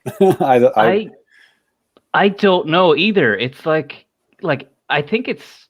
I honestly don't know. Because it's so similar to because it uses Breath of the Wild assets, but it's not Breath of the Wild. It feels wrong. Is that what it is? I've like I said, I've played hundreds of hours in all these games, and I couldn't quite put my finger on what was wrong about these things either. Like it just. I could still play Hyrule Warriors, the original, to this day, and will probably continue playing it on Switch and slowly chipping away at that endless map that they have on it, and be happy every time I play it. But Calamity, I can never. What's War of Calamity? Age of Calamity. Age of Calamity. I can't remember the goddamn name. The Age of Calamity has like. It just feels like it was trying to be more story orientated or something, and it keeps pushing you forward on these story things, but it ends up just being like you're just ticking notes off on a map where it's got like, oh, I've opened up this thing, I have to click on it and get enough resources to unlock my new ability. Whereas in the original Hyrule Warriors, you had an actual map, and it felt like you were progressing, not just ticking off little to-do lists. What Sairus, like, I mean, I wanted to talk to you about this before it came out, but like even with Persona 5 Strikers, which is a Warriors game, like the cool thing about that game is that yes, it's a Warriors game, but it sticks really true to Persona from like my perception of it. I've never played Persona 5, but I mean, it's basically an RPG with occasional moments where you're fighting a shitload of guys. But like Age of Calamity just feels like you're just fighting a shitload of guys, and then there's just like, there's occasional map stuff that you do and some cutscenes here and there and stuff. Like it just felt kind of weird. And like James said, like I just couldn't get into it, man. I loved Hyrule Warriors, like the first one. I'm not quite as crazy as you, obviously. I don't have like all of the versions and stuff, but yeah, man, like. Yeah, and even in Hyrule Warriors, I enjoyed just killing thousands of just regular mob guys. It feels like less of a chore in that game than it does in Age of Calamity. Good point. Yeah, it does feel like a chore, doesn't it? Like, move on. We will never solve this. No one will. Little Tokyo popping in. Oh, Sairus! Whoa, it's Sairus. It is Sairus. It's me, that guy. That's why we're talking about Hyrule Warriors. That's my cunning plan all along. Yeah, there it is. Disney Infinity. Let's get down to it. Well, before we move on to the little bit more stuff with E3, James Allen, in regard to the Game & Watch, he said, Game & Watch, hell yeah. Would have been better if instead of Vermin, they used the OG Game & Watch Zelda. But that was a dual screen. I was thinking about that too before they put that out. But I think I played that. Yeah. Really? I don't know if I owned it, but I definitely played the Zelda Game & Watch back in the day. Maybe my friend had it. Yeah. Okay. Well, so yes, a couple of other games. Sorry, we've been taking a lot of time on this, but that's fine. But a few other games. Well, actually, you know what? I wrote down a few games, like other bigger games that they talked about at the Nintendo Direct. But like, was there anything else that we haven't talked about so far that you guys are excited about? Weirdly, WarioWare. Oh yeah. Oh, WarioWare. For me, it was Mario Party Superstars. It's like I didn't think, but I was genuinely excited to see it because I thought it was DLC for Mario Party 8, and clearly this was designed as DLC for Mario Party 8, and then they were like they split it off into its own game. But you mean Super Mario Party, the Switch version? Oh yeah, whatever one's on the Switch. I don't know. It's a Mario Party. That's You have that one, right? I have it. Me and my wife play it all the time. I have it too. Yeah. So and this new one seems to be built with online in mind from the start, as opposed to patched in terribly with the one that you guys have. Yeah. Patched in 2021. Made with online. Like, I feel that this game was originally going to be DLC and was going to be like, let's put online into this, and that's why they were able to port the code for online badly into Mario Party as was. Oh. But the other thing that really strikes me about this is it's all like classic mini games from the N64 and whatever, which means they are all compatible with the Switch Lite. There's no gyro controls. Oh. So I think this was made to be sold on the Switch Lite as a Mario Party game. Okay. They have done one of these Mario Party collections, 100 best of on 3DS, right? 3DS. I forgot what it was called, but yeah, it was like 100 something, right? Mini games spectacular or something. Right, different names, different regions, probably too. Yeah, right. So they've done this before. I'll definitely pick this up. I got loads of fun out of the other one, and I'll get more fun out of this one. Cool. Yeah, Retro Rhino. Woo! Sairus lives. Getting a lot of love here, Sairus. Yeah. I'm the best part of the show. See? Yeah, word's spreading. Like, people are the word's getting out. I'm on the show. People are showing up now. Yeah. Yep. President Obama's going to be here and be like, "Oh, whoa, Sairus is back." Yeah. Ty, you mentioned WarioWare. Like, yeah. I mean, I think it looks pretty cool. Like, what do you think it looks cool about it? Just being another. It's WarioWare. It exists. Yeah. And it's weird because the last WarioWare game that came out was the one on 3DS. I think that was another 2017 release, 2017 or 16. So it was relatively late in the 3DS life cycle. People are giving up on that. WarioWare Gold? Is that what it was? What it was called? Gold. Yeah, I think so. Yeah. I think this direct did have a little element of like, oh, we're bringing back that game that you requested, for the last 4 years, 5, 10 years, 19 years, Metroid's case. Like, with Advance Wars and WarioWare and Metroid, and Danganronpa, right? Rich? Yeah. Well, I've already played all 3 of them, so I don't know if I'm exactly looking forward to it, but you that's pretty cool. You nominated that game for should be on Switch of the Year for the last 3 Famis, right? And now it's on. Yeah, they listened. That's the power of the Famicast. You're welcome. There it is. Yes. It's coming. James, is there anything else that you're pretty excited about or anything? No, just the big ones that we've already talked about. Obviously Zelda and Metroid. WarioWare, maybe I'll probably see the reviews. It again, similar to Advance Wars, it looked a little bit too like a little bit too HD, a little bit too flash game, too sharp. Because WarioWare is all about reduced sprites. Like tiny little blown up GIFs that look all chunky and crunchy. But this one was like photorealistic sprites and like 3D characters and stuff. It didn't feel like a WarioWare game to me, but if it's fun, it's fun. Yeah, I'll see. Yeah. Well, I know. I don't know if Ty felt the same way. I don't know how he feels about the graphics in this new one. Yeah, I think like the appeal of that game, just obviously, it's just all the crazy stuff that's going on, and like I think while you're playing, that probably won't bother you that much. I'm not trying to speak for you or anything like that, but you know what I mean. I think you'd maybe be so focused on, what's going on the screen that that would just kind of like come as like, okay, well maybe this doesn't look as how I think it should or something like that. But whatever. I don't think it's a game that you really need to split hairs about. Sure. Game Explain did a video about all of the 9-volt games that they've spotted so far. That's the character that deals with Nintendo games that you play, like mini versions of Nintendo games within WarioWare. And some kind of wild options they've got in there. Pretty cool. There was even a Fire Emblem Three Houses one for Rich. Neat. So weird, but there you go. I guess like one other game that I thought was pretty cool and didn't even realize it was labeled like this until after the fact. But how Marvel's Guardians of the Galaxy is coming to the Switch via the cloud. Right. Like it was weird. Even on the Japanese Nintendo Direct, it said Marvel's Guardians of the Galaxy : cloud version. I even screen capped it while I was watching it and didn't even see that. It's all in English too.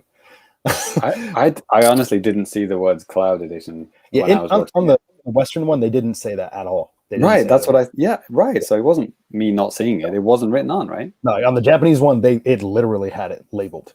But in the Japanese one, it was just like a very, very short, like 30-second part of like a sizzle reel type of a deal.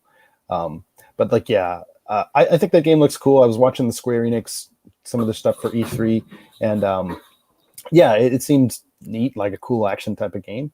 Running on the cloud, I know a lot of people aren't into that type of thing, but who knows? I mean, maybe who knows about what the hell is going to happen with the Switch Pro or anything like that, but it seems like it'd be a perfect candidate to run on something like that.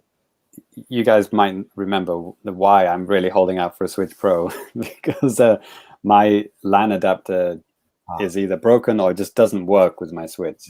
Like I've tried several LAN adapters and several LAN cables, it doesn't work. So I'm just hoping that the Switch Pro has a LAN, plug built into the dock, so I can, play some of these cloud games without having to worry about being disconnected. Nintendo has been not in the. Yeah, it's going to be Wi-Fi only, man. You're gonna need to plug that bad boy in via USB or whatever. Well, my mind can hope anyway. Right. But I can't play them on my current Switch because it defaults to like, I don't know, tiny, really bad Wi-Fi. I don't know, it's just not working. I don't know. Yeah.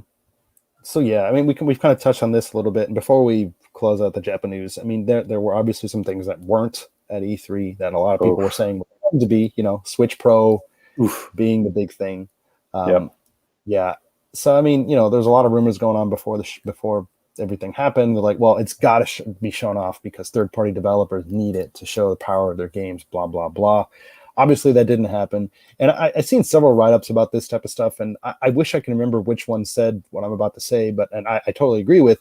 But like, if Nintendo were to show off a Switch Pro before or during their E3 Nintendo Direct, that's all people would focus on. They wouldn't focus on the games. They'd just be focusing on more technical things and be like, well, is this running on the Switch Pro? What's the resolution? Blah, blah, blah, blah, blah. And I think Nintendo doesn't want to get into some kind of arms race or get in like that type of wording and stuff like that. It's just not, right. They want to keep this stuff and talk about the games.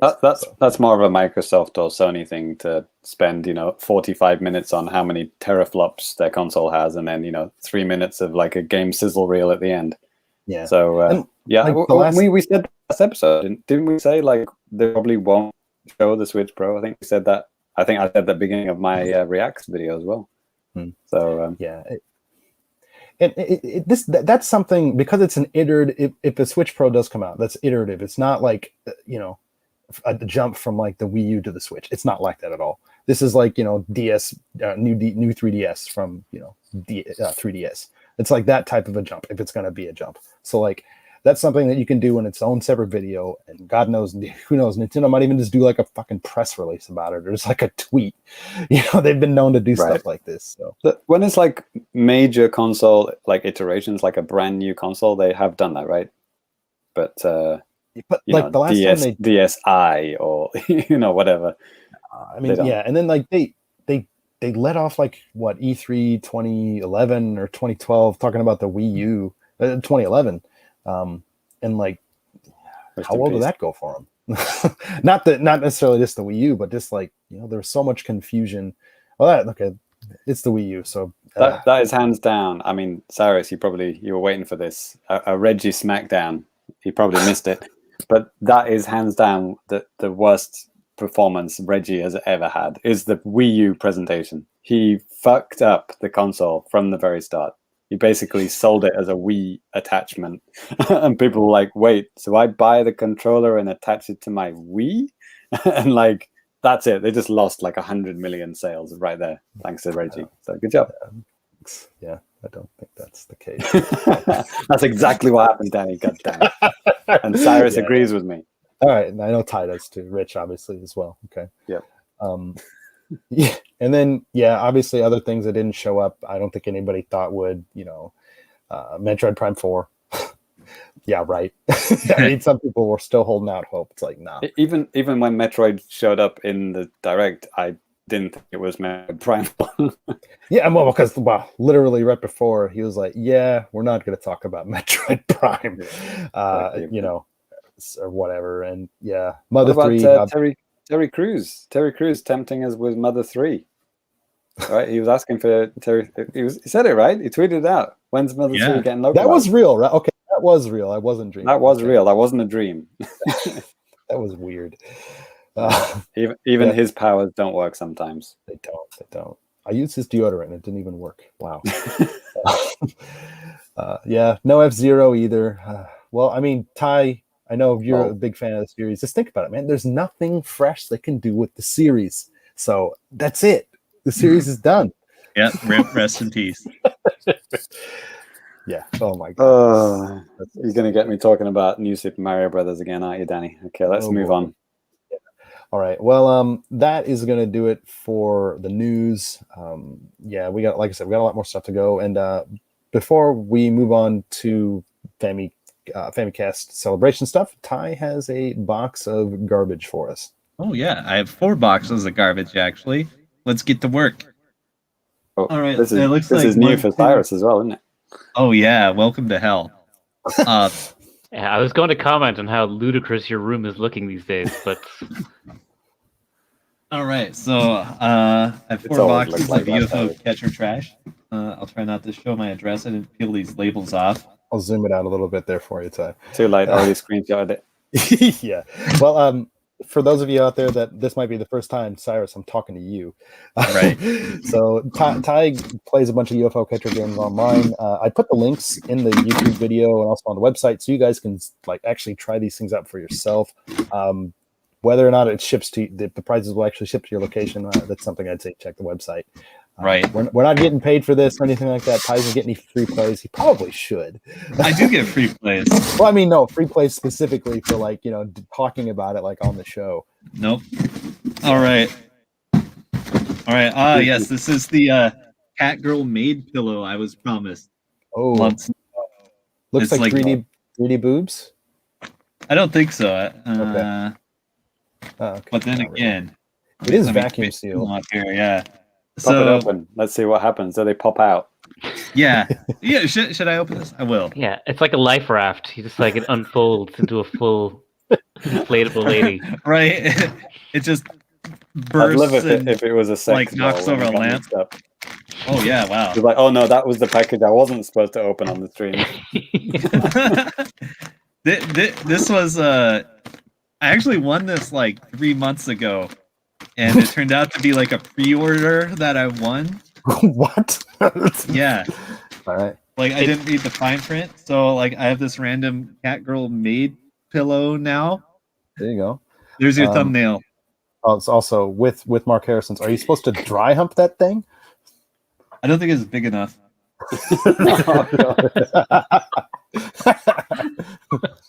The one answer he shouldn't have said on live on air. Oh yeah. All right. Wow, that was shameful. Let's go to the next thing. Oops. Oh man. Said All right. Said the quiet part loud. Yeah. Sounds like anime figures, but let's find out. Yeah. Do we need to lock the door? Maybe. Okay. Too late for that. Yeah. Jeez. Don't cut yourself, Ty. Mom, no. Yeah. Don't come I'm in. recording the podcast, Mom. Yeah. I can't pause it. It's online. What the fuck? Yeah, it's Okay. funny. I went back and listened to my first ever episode of the Famicast, and Mhm. Ty was talking about like an inflatable Kirby ball that he got from one of these things before. So Oh, those no, times that was haven't- that was was a- an insert in Famitsu. Famitsu. Yeah. Ooh. That was one of the coolest things I ever got. All right, this is a new Evangelion figure. How Okay. times change. Can you see Like, in there? not at all.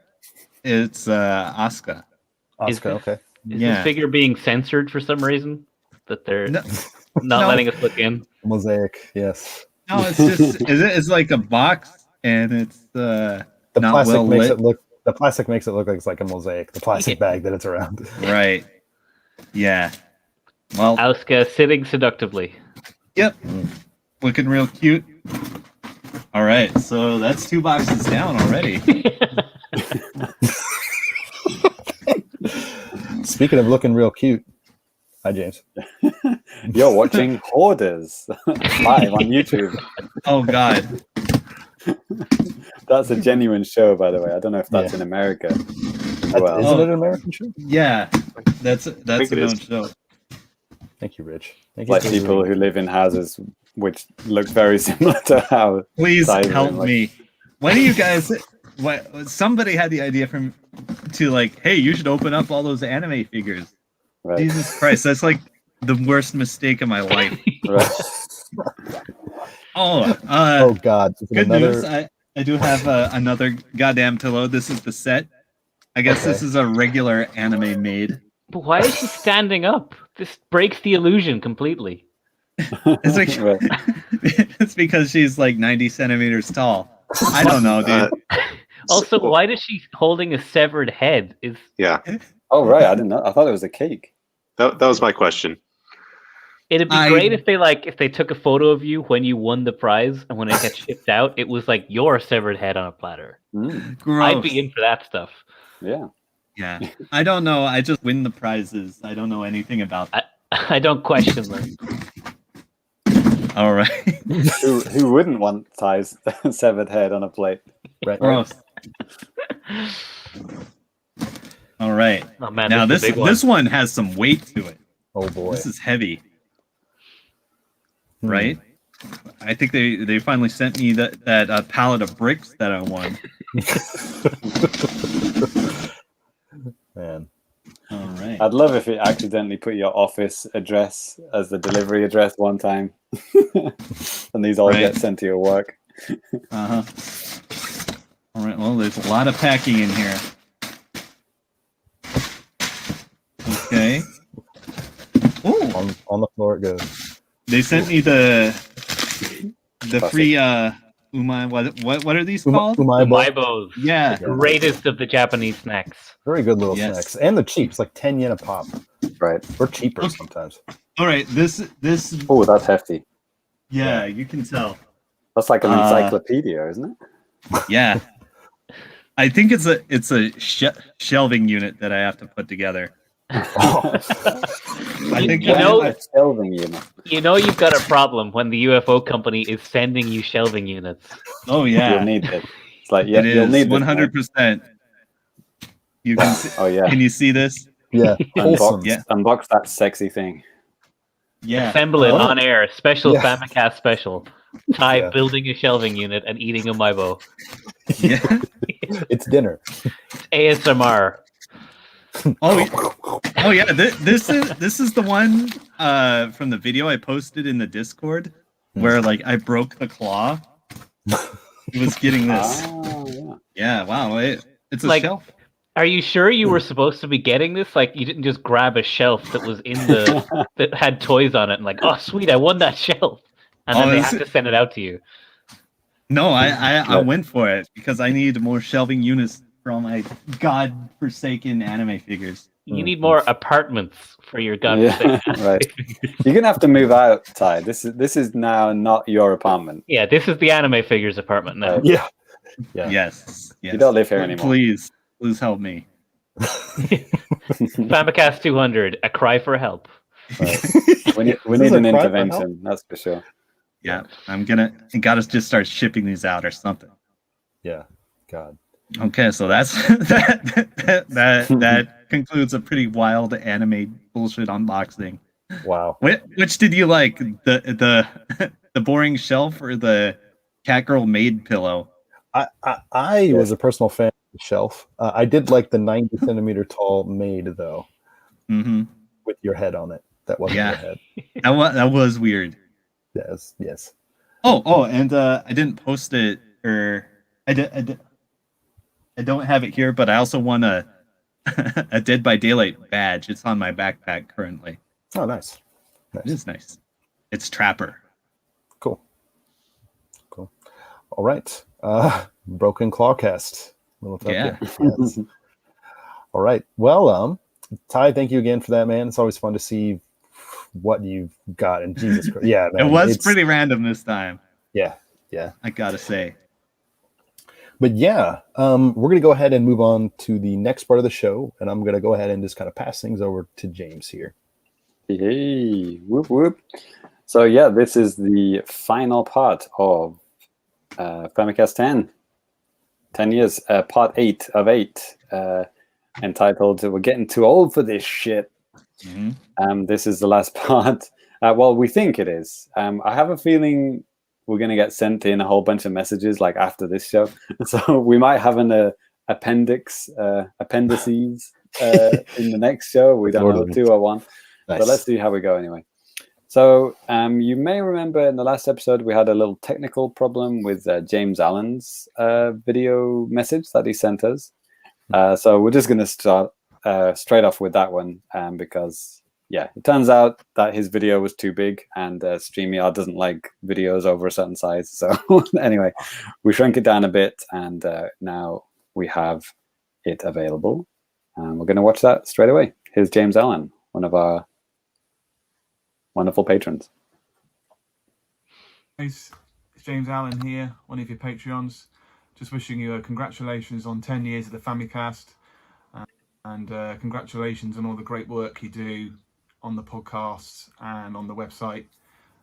It's a great achievement, and I know all the work you do is very much appreciated by all your listeners and your fellow Patreons. I've been a listener for maybe 4 or 5 years now, and a Patreon member for 2. This is season 3, is my 3rd year. You know, it's great to be part of the community and to engage with fellow gaming fans, and you know, to have chats and on Discord and stuff. It's just great to sort of be able to talk to like-minded people. It's also a great escapism from you know, the stuff that goes on at home, and you know, work, kids, etc., family life. It's just nice to have a little escape for, you know, even if it's just for a couple of hours a week. But yeah, it's just, thanks very much for all the great work you do. It's really appreciated. You know, you've certainly given me so many laughs over the years.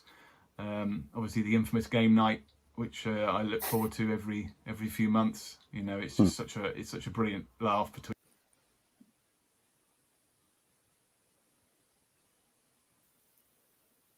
Oh, no. Uh-oh. This is a very dramatic pause. It is. Yeah. Oh my goodness. Oh man. Is he okay? And yeah, just keep up the good work. And as I said, it's looking forward to this season and what's coming up. And yeah, thanks very much. And we'll chat soon. Cheers, guys. Alrighty, cool. I don't know what happened there. Man, what a bummer, right? Two errors in two episodes. So we got most of it. Yes, We'll fix it in post. I think we will be able to fix that in post anyway. Yeah. But yeah, awesome. James Allen is awesome. He's always chatting in live. He's always on our game nights. He's a very active patron, I guess you could say. Comments on the Patreon articles, everything. So yeah, we love him. And thank you so much, James. So as for the rest of this Famicast 10 thing, I mean, obviously we have Sairus here, so I'd like to get Sairus involved. We talked about Sairus's, you know, first episode and last episode, you know, over the last, you know, whatever parts that whenever that happened. I've forgotten which part that was in. But obviously Sairus was brought on via Tai, you know, for that Pokken episode, right? Yeah. I don't know if Sairus has any memories of that time, you know, getting invited on. I mean, did you have any say in it, or was it just you were just forced onto the podcast by Tai? Yeah, it was actually. Ooh, excuse me. I just went to the location test, or the pocation test, as you called it, with Tai, and then afterwards, like, hey, by the way, I do this podcast. Do you want to come on? And I'm like, okay. And then I was on the podcast, so it was very exciting. Brilliant. Okay. Famicast 10. Yeah. There it is. But it was Revealed. yeah. It's funny listening back on it that clearly I had never been on a podcast before, because I was like listening to myself. I know that I never shut up, and I'm like really snarky with all of my responses, and I can hear myself holding my tongue on that first episode where I'm like, be nice. These are your cool new friends. You got to impress them. And and like every topic that came up on the episode, I'm like, I've clearly researched way more than I needed to. And like, I'm talking authoritatively on games I've never played before. And so yeah, I wanted to make a good impression on that first episode, it seems. Yeah. Well, we invited you back, so you probably did. Yeah. And I hadn't realized Danny wasn't in that first episode when I went back to it. Oh, So, yeah. I'm trying to remember what the hell was happening. I don't. Yeah. He had the unique privilege of getting a one-on-one reintroduction with me, where everyone could regale him with my escapades. I was like, who is that cool guy that wears bandanas? Even though I didn't see him wearing a bandana. I just felt it. That's how most people feel when they see me typing on the internet too. What color bandana is he wearing? Wait, why do I know that he has a bandana on? Right. Yeah, it's actually really frustrating for bandana wearers at the moment, because I'm wearing a mask all the time for COVID. That like, if I wear a bandana and a mask, I just look like I'm robbing a bank more so than everyone else. So. Right. Shit. It's like wearing sunglasses and a mask, right? Yeah. Yeah. It's that's the default getup for like a criminal in Japan, isn't it? Like wearing a mask and sunglasses. And the bandana. That'd be amazing. You just can't see anything. Yeah. People don't know how hard I have it here. It's the hidden problems of COVID. Mm-hmm. That's the biggest one. Yeah, and obviously Sairus, we've talked about, you know, Collector's Corner and Super Splat Hour, you know, those two podcasts that you started on back in Patreon season 1. Good times? Question mark. Yeah, no, I enjoyed Going them. I know I always like scrambled because I'm terrible at time management. Like every episode I've ever been on, I've like scrambled at the last second to try and get my notes and everything together beforehand. So but yeah, I really did. I enjoyed them, especially like the being able to actually sit down and play Splatoon. The splat hours I always really enjoyed. So yeah, that turned into more of like a stream thing at the end, didn't it? Like we started off just chatting about stuff, but then we realized it makes more sense as like a video thing. Yeah, I do. Yeah, we actually did outside of Splat Hour. Me and Sairus did a lot of tag team streams of like various Splat fests and stuff like that over the years, and they're all on the YouTube channel. If you just do a search for Splatoon 2 Famicast, there's a whole bunch of stuff. Yes, yeah. I had much fun. It's nice having someone who's knows about Splatoon and is actually good at Splatoon. Right, Danny? Okay. Talking to Mr. Guy that's like, oh, I'm so good at Splatoon. I got 3 kills, but I'm number 3 on the ranking here. Okay. Danny's referring to one specific match in history. Cover the fucking ground, Charlton! I gotta get my kills with the sniper rifle. Yeah, I forgot how mad Danny got in some of the. I did get pretty mad. I have no business playing competitive games with people. No, that sounds like you're right on the demographic. If you're shouting at your teammates and blaming them for everything, you are esports material. Oh yeah, and throw in some slurs and you're there. Yeah. Who knows what's gonna happen when Drunk Danny comes around? Oh boy. Yeah. Splatoon 3 coming out. Oh yeah, that's happened. Got to get practicing. Get angrier. Drink more. Don't say that. You don't need to say that. Never ends well for me. That never ends well for me. Oh boy. Drink less and he'll still be drunk. So, we were going to have another super special guest on this show. We already have 2, Rich and Sairus. Friend of the show, Jonny Metz, which people may know from RFN back in the day, and just Nintendo World Report in general. He was never on a full regular numbered episode of the Famicast, but he was on a portion of one of our telethon episodes back in 2013. We talked about Dragon Quest 7.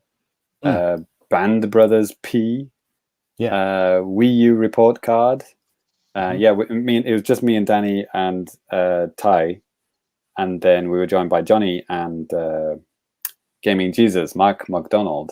So yeah, that was a fun one. So yeah, Jonny really wanted to be on. He was really like amazed that we reached episode 200, and he was kind of like overwhelmed. He was like, he really just wanted to be on to kind of celebrate with us.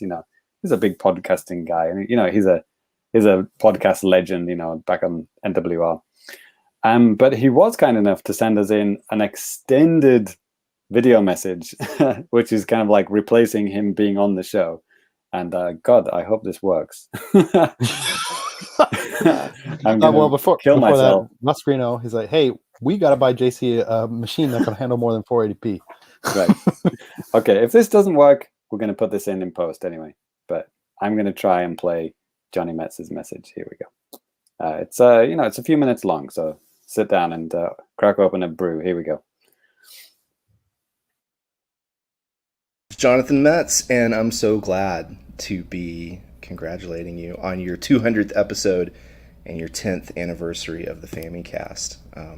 I'm sorry I couldn't be there with you live. I was hoping I might get to, and then this work trip came up last minute. So I am recording this from West Texas. I'm here to work on my spaceship, and that's really the only thing that could have kept me from joining you today, which I really wanted to. So congrats to JC and Danny and Ty and Sai and Minoru and everybody else who's been part of Famicast for the last 10 years. It really takes a lot of dedication to do a show for this long and to keep the quality up, to make it interesting and to cultivate a community. So I'm so proud of you guys, and I'm so thankful for what you do.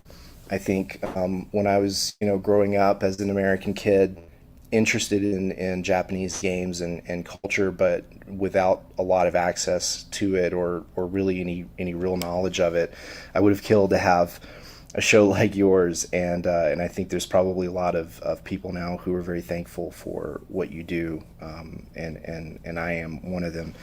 So, you've been doing the show for longer than I was on Radio Free Nintendo,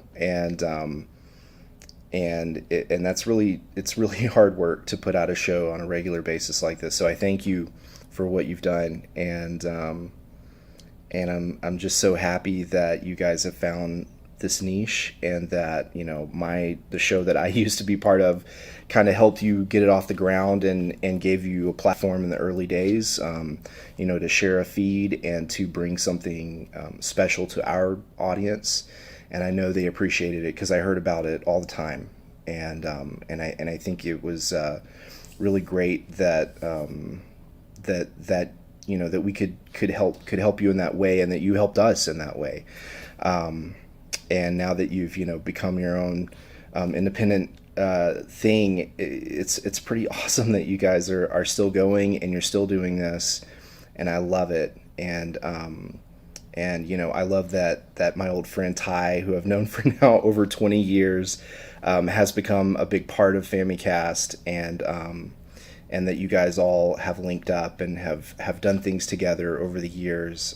I think back to some of the videos back in the day of the one that I always remember is JC running around and testing the wireless limits. I guess this was with Danny, but checking like how far away you could do Street Pass and things like that.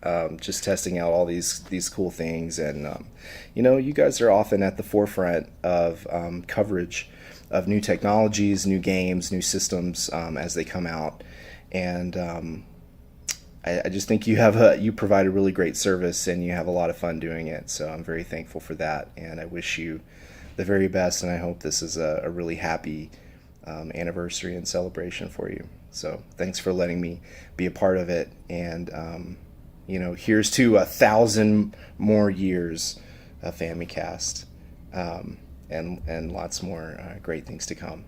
Thanks, guys. You heard it, guys. Another 1,000 episodes. Here we go. That's Wow. one episode per year. I think we could do that. Wow, that's amazing. Wow, what a nice message. Yeah, and obviously it's a shame you couldn't be on the show, but I think that's a pretty damn good replacement, Jonny. Thank you so much, man. Yeah, really appreciate it. Yeah, I mean, Jonny, like he said in his message, he really helped us, getting us started, on the feed. We were just like bootlegging RFN's feed right at the start, right? And it's a lot of stuff to do behind the scenes, and he really helped us because we didn't know what the fuck we were doing back then. I think I mentioned this in our 8-episode celebration and stuff, but man, because I realized I was like, man, those guys are doing a lot of stuff for us. Jonny and I think James Allen, or James Allen, sorry, James. Thank you, James Allen. Didn't even know. James Jones and Greg, and Greg. People helping out, getting the stuff up on our behalf. That was amazing. But I felt like kind of like a dick, because it's like, man, hey, got it, snap, do it. I didn't want them to think that at all. So I took it at one point. It's like, okay, Jonny or somebody, maybe it might have been actually Jonny, just to teach me how to do everything on the Nintendo World Report. I mean, we might have mentioned in the previous episode of this Famicast 10 segment, but we actually how we published the show, when we scheduled the show, was decided by RFN. So we would record a show and we would publish and we would upload it, but it wouldn't be made live until those guys decided, because we didn't want to step on those guys' toes and publish an episode on the same day, or have the same episode title or something crazy like that. So they really helped us plan those kind of things more carefully. So until we went on our own feed and did whatever the hell we wanted. Side note, Rich, hey, that's a nice little mug you got there. Hey yo. Thank you. Yep. Season 4, Black Murg, very nice. So yeah, that was that's Jonny's second appearance on the Famicast. But There it again, is. just a brief appearance, right? Yeah, it's a pity, man, because like I was We'll get really him hoping on. to get man. Johnny's such a cool dude. I got to podcast him with him once, just me and him. We did an episode of NWR Connectivity talking about Ty's favorite game, Metroid Zero Mission. that was awesome because he's like a podcasting hero for me, and it's just like, whoa, I'm getting to do a podcast with Johnny Metz. Holy crap! Yeah, about the Metroid. Yeah. He's on the same time zone as Rich, I guess, and Rich is like what 6 in the morning now or something like that. It's 7:30 now, but it was 5:30 when we started. Right. There you go. It's hard to podcast with Americans for many reasons. Big country. Yeah, and other not just time zones. Yeah, ties on the same time zone. So yeah, I guess for this episode, for this part 8, it's going to be kind of like a mishmash of friends of the show, okay, and things that we missed, obviously, and we probably missed more things, and like I said, there might be an appendices. But anyway, the next person I wanted to mention is Seren McNulty. So yeah, she's been a part of, well, she's been a friend of the show. She has been on a show. She was on episode 61 called One Crazy Balloon Trip. And I believe that was round about the time of Iwata's passing, I think. It was kind of round about that time. But yeah, she has, she's written into the show. She's given us, tips, she's like, commented on the show, she follows us on Twitter, and we have, back and forth on Twitter from time to time. She knows a lot about Japan, and she speaks Japanese. She knows about Japan. And she has been involved with the Famies as well. She, what was it? Yeah, one of the Famies groups was called what was it? Friends of the Show or something like that. I think I've written it down here. Where is it? Yeah, that's right. Yeah. It's like, Famies. Whoa. Where did I put it? I can't remember where I put it now. It's later anyway. Famies 2018. Yeah, Friends of the Show. She wrote us about her favorite games of that year as well. But yeah, I just wanted to mention Seren that thanks for being friend of the show and being involved. And yes, she will.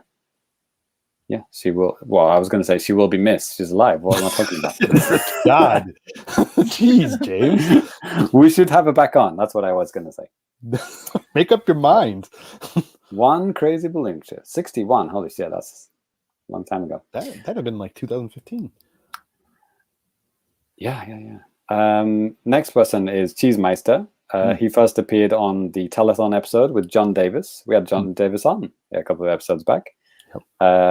Cheesemaster was on the 2015 telethon, and that was his first appearance. But he's been back. He's also been a contributor, and we've mentioned his comments and stuff on the show, and he was also doing family chatting. He did like some of our E3 family chatting, like commenting on games that were announced and stuff like that. And yeah, he's been on maybe a couple of episodes, I think. Yeah. So yeah, what was the?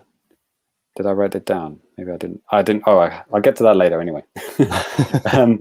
So the next one is kind of a memorable episode. Famicast 92, Burger Time, spelled T-Y-M-E. Ty might remember this one. Vaguely, yeah. Oh yes. Burger Time. Ty was a hamburger amongst other various floating objects. Do you remember any other objects you were, Ty? Anime Girl. Yes. Anime. It was a famous one. Yeah, this was November 2016.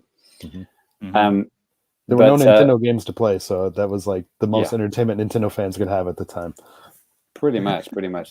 And in that same episode, I forgot about this. We also had a special music quiz, and the music was supplied by a friend of the show called Bulba Mike, real name Mike Stoney. He's like a amazing chiptune artist. Yeah, check out his YouTube channel. It's so good. Yeah, he's got a lot of subscribers. He's getting really big now. It's awesome. Maybe he wasn't as big then, but he is like, wow, really massive now. Thanks to us, obviously. And his videos, I mean, he doesn't just like, not like a lot of chiptune artists, they just put like a still image and they just put the name of the track. But he is actually an animator and pixel artist as well.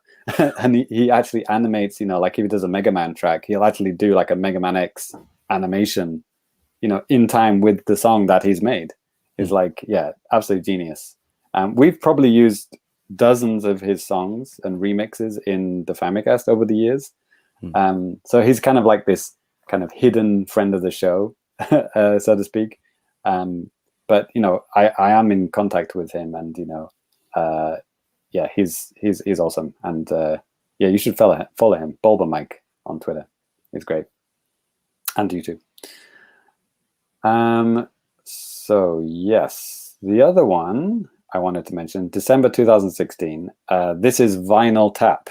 I think Sairus was on this one. This was the birth of. This is the first time I believe that the looks good on a shelf kind of meme came along.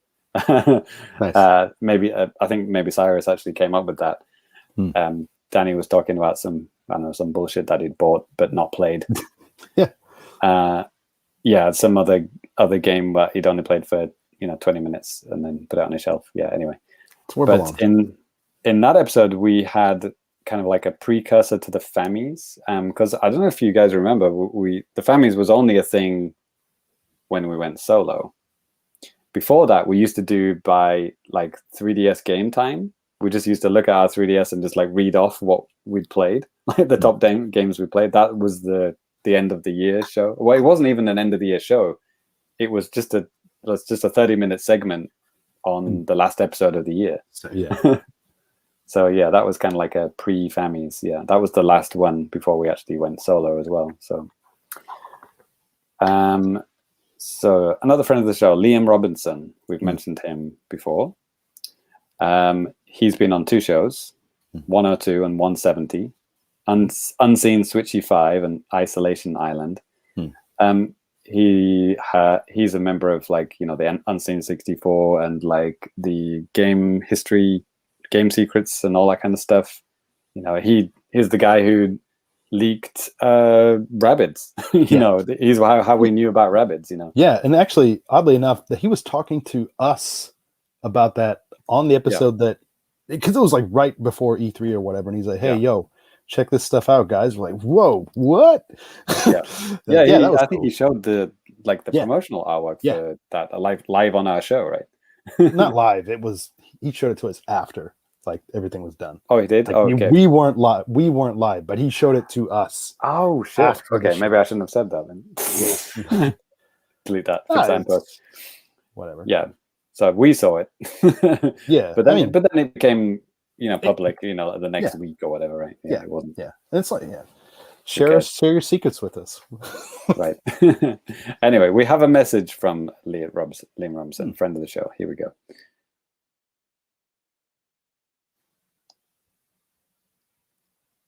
This is Liam Robertson here. I just wanted to say congrats on 10 years of podcasts. That's pretty impressive. I was thinking about it, and I can distinctly remember finding your show via Nintendo World Report way back in the day. And that doesn't feel that long ago to me, but man, it really was a decade ago. But yeah, this is pretty cool. Thanks for having me on the few times that you have. It was fun. We should do it again sometime. But yeah, well done on keeping it going for as long as you have. And good luck with the future. Cool. Thanks, Liam. We'll keep it up. Yeah. For another 1,000 episodes, apparently. That's right. We have no choice. It was funny because immediately after Liam Robertson and 102, we had 103 Liam Edwards. Yes. We had back-to-back Liam special guests. Oh, I remember chatting with you, James, about it. Like you're like, well, Liam's going to be on the show. Wait, Edwards? Which one's which? Oh my God! Yeah. I don't know which studio he was working for at the time, or maybe he was between studios. Maybe he was just independent at the time. But he soon after that he started working for Q Games in Kyoto with Dylan Cuthbert. Mm-hmm. Should we call Liam Cuthbert? Should we call Dylan Cuthbert friend of the show? Liam Cuthbert, yes. Yeah, combine them. Yeah. That's his dad. Yes. So yeah, that was 103. Magikarp bit my arm. Oh, that Magikarp game. Oh God. Yeah, I think maybe Sairus and Liam Sairus. were talking about various Pokemon games, free-to-play Pokemon games. They're all That bad. died quickly. Good. What was it called? Magikarp something? Magikarp Jump. Oh God. Yeah. I was talking about that with my coworkers recently because a lot of them really like it, and that was the day I knew they were all mad. Yeah. That's crazy. Right. Holy shit. So yeah.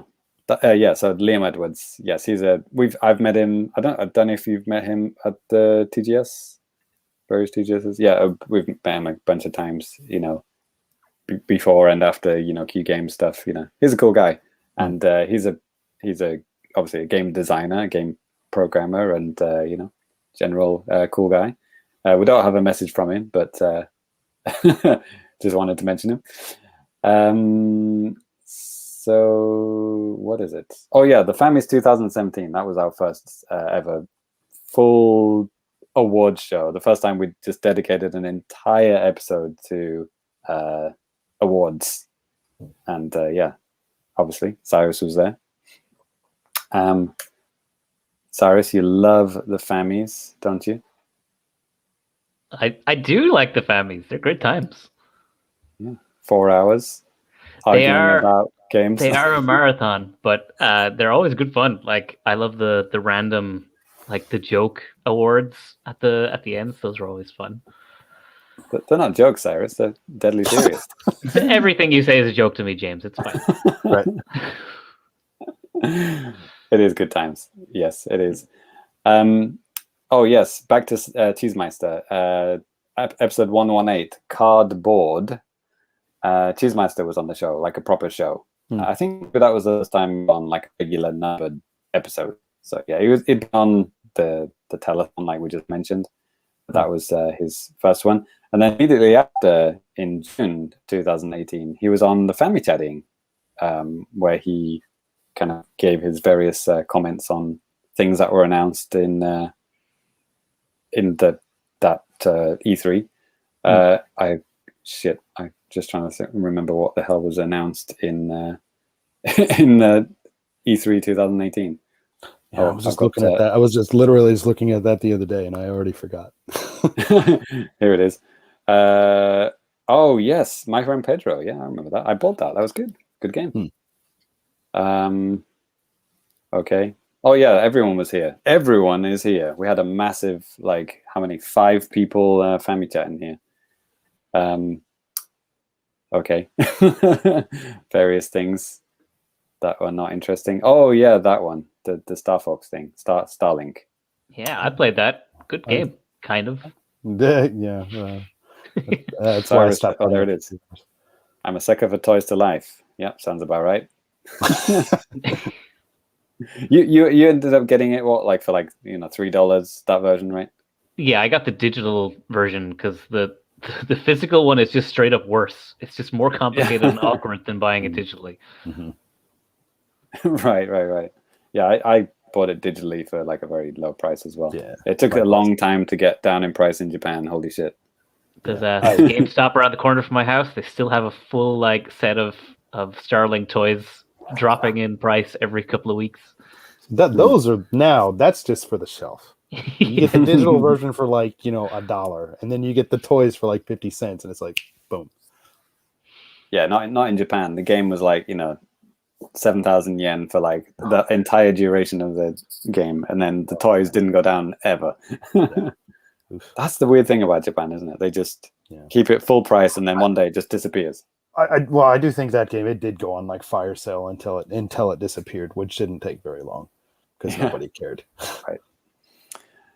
Okay, well, the other friend of the show, well, this one is a bit of a sad friend of the show, Brian Cooper. He used to run Japanese Nintendo. Yeah, unfortunately, he passed away, but he's definitely worth mentioning. He was, a good friend of the show. He was a provider of our news for like, God knows how many years, right? Yep. And then we finally had him on the show, episode 129, Gorgeous News. So it was good. It was good to put a face to the name, and good to meet him. And I'm glad we could, meet him. That's it's going to be a special episode to look back on, over the years now, right? So yeah, thank you for your service, Brian. You're an awesome guy, and you definitely contributed a lot to this show, and you are missed.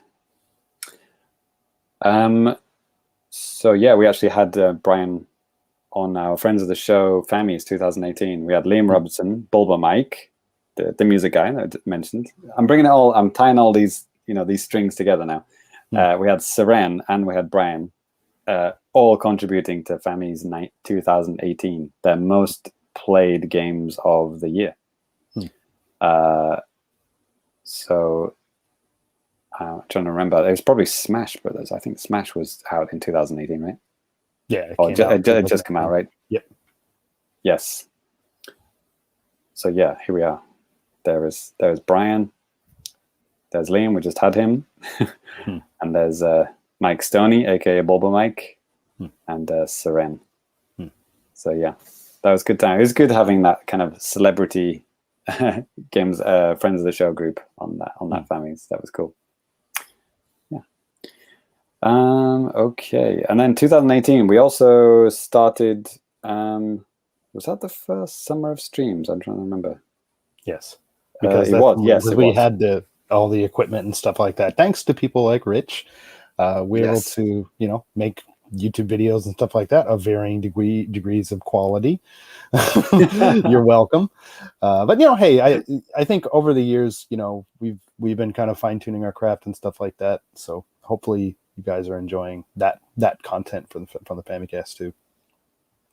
Exactly. Yeah. Summer streams, in case you didn't know, is where I stream a different game every single year over summer. Every single day.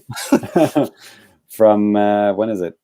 Holy shit! I played a lot of games. You have like a weird summer vacation. Like right. when you start your summer vacation, I'm ending my summer vacation. Yes. That's probably why, right? So yeah, August 5th. Well, to September 7th. Over a month, I guess. Well, that's not that weird, but a few of the other years it was like really weird on like the timing. Yeah, probably. Oh yeah, did some with Danny as well. Yeah. Oh, Danny did some. Yes, that's what I mean. Yes, yeah. Some of them were Patreon exclusive, like with the patrons. But there's a Famicast Reacts there with me and Ty, and reacting to Smash Ultimate, I guess. But yeah, holy shit, a lot of games. Yeah, I have an interesting amount of fun. I guess the quality of games kind of dipped, over the years, because I started having my maybe garbage streams, I guess you could call them, near the end, because I just had like all these shitty game review codes that nobody wants. So I'm just kind of going through all of those. Sometimes there's some good ones, often not. But yes, I don't know if I'm going to do it this year.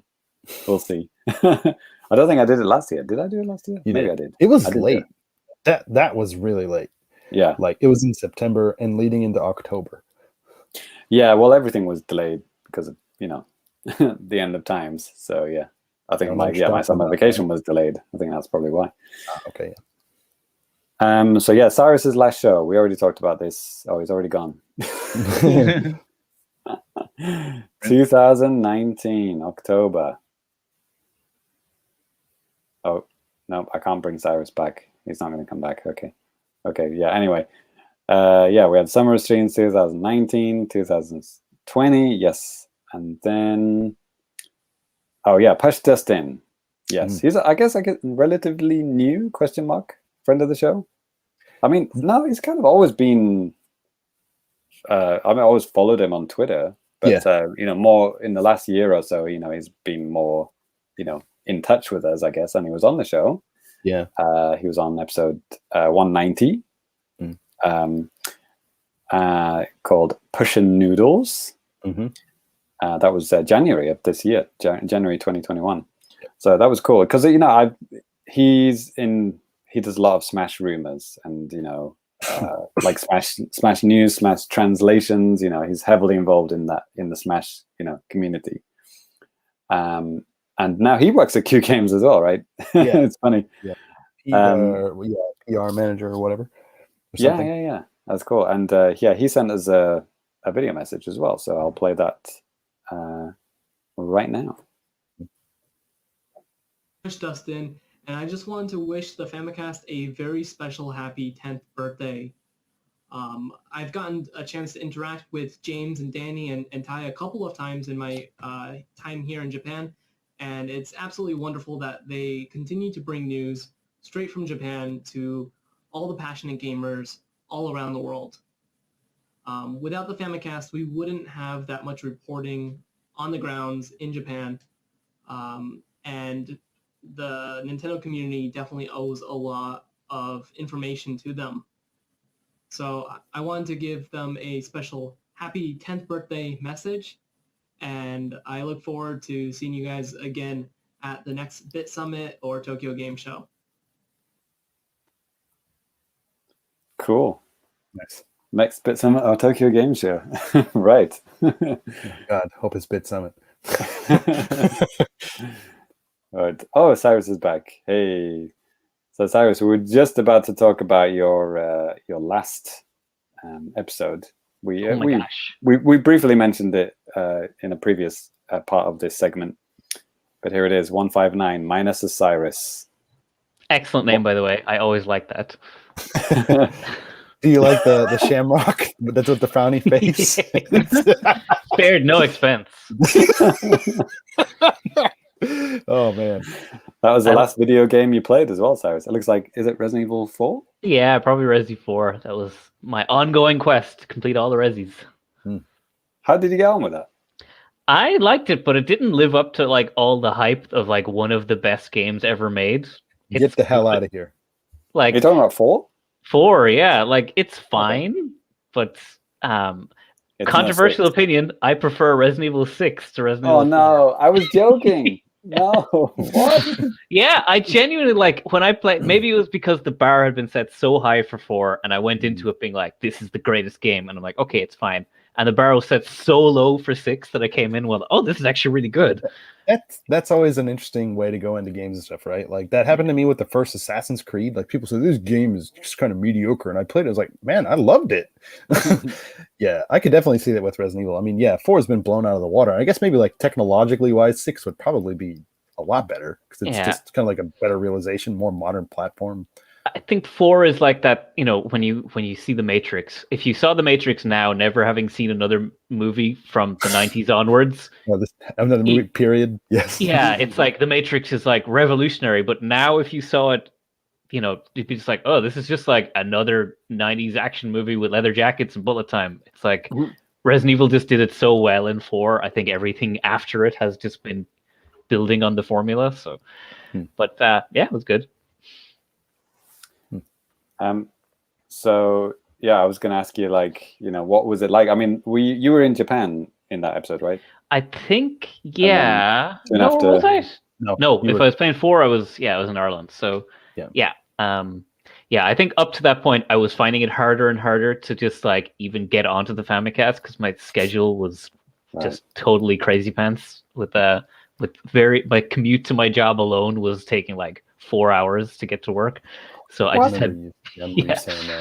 just had no time to do anything, and it was very sad. I was like, you know, I was on this for years, and I had loads of good memories in the show. So it took me a long time to be like, I should really hang up on this because I just cannot dedicate any time to it anymore. So it was a sad day. Understandable, yeah. Hard thing to give up. Mm-hmm. Like I just can't quit you guys. I can't quit you. Hell of a drug. Well, even like one of my you all got me like a going away present from Japan, which is my Switch Pro controller. We met up at Evo. At Evo, all of us. Yeah, one all of time. us, the first time we'd ever been in the same room together was All together. Yeah. yeah. First and last time. Yeah. And now my Switch, like I have replaced the analogs on my Switch multiple times at this point. They're still drifting. And so my Switch that Pro controller is anything lets me play my Switch now. Nice. So it's good time. Yes, I think I'm just trying to think what else. Oh no, I think we've played all our messages that I had lined up today. Yes. Oh, actually, I did have a special message from Rich, but we have on the show. But Rich is our special patron because without Rich, none of what we're doing now would be possible without Rich. So I guess. Rich is the guy who provided the money, right? This was provided by Rich.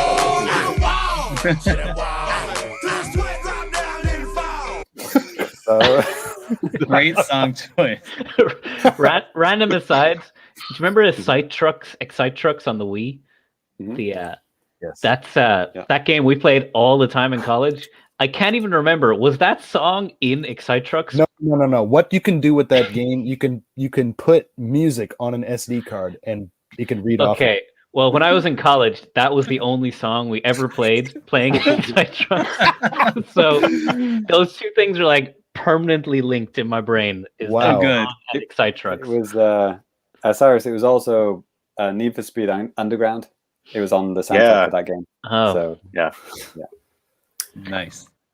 So And, Rich, we're finally coming to you. So why did you decide to give us all of that money that you were just showing us throwing on the floor? And as Ty would because say, you just got bored of just throwing money out the window, I guess, and you just wanted to give it to some guys to make podcasts. Yeah, something like that. Yeah. No, I just wanted to support you guys. So as soon as I saw it, as soon as you announced the Patreon, I was like, okay, I'm going to join at whatever their top tier is because I've liked the show for a long time. can we change the tiers? And then I think I waited a month because I was, I don't know, busy or forgot or lazy or something. So I didn't actually join that first month. It wasn't until a month later that I actually joined the Patreon. But I regret only having up to $50 tier now. Yeah, and from what it sounds like, 100. you owe us 1 month of Patreon.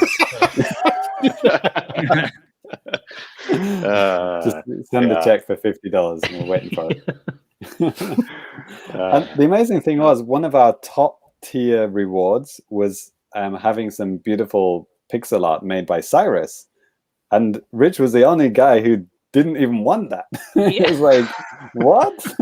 I still haven't gotten over it. I'm very offended. Is that why you left? Is that...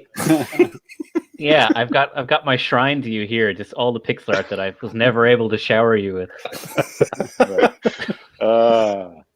He made one for Ty, but he didn't make one for you. It's unbelievable.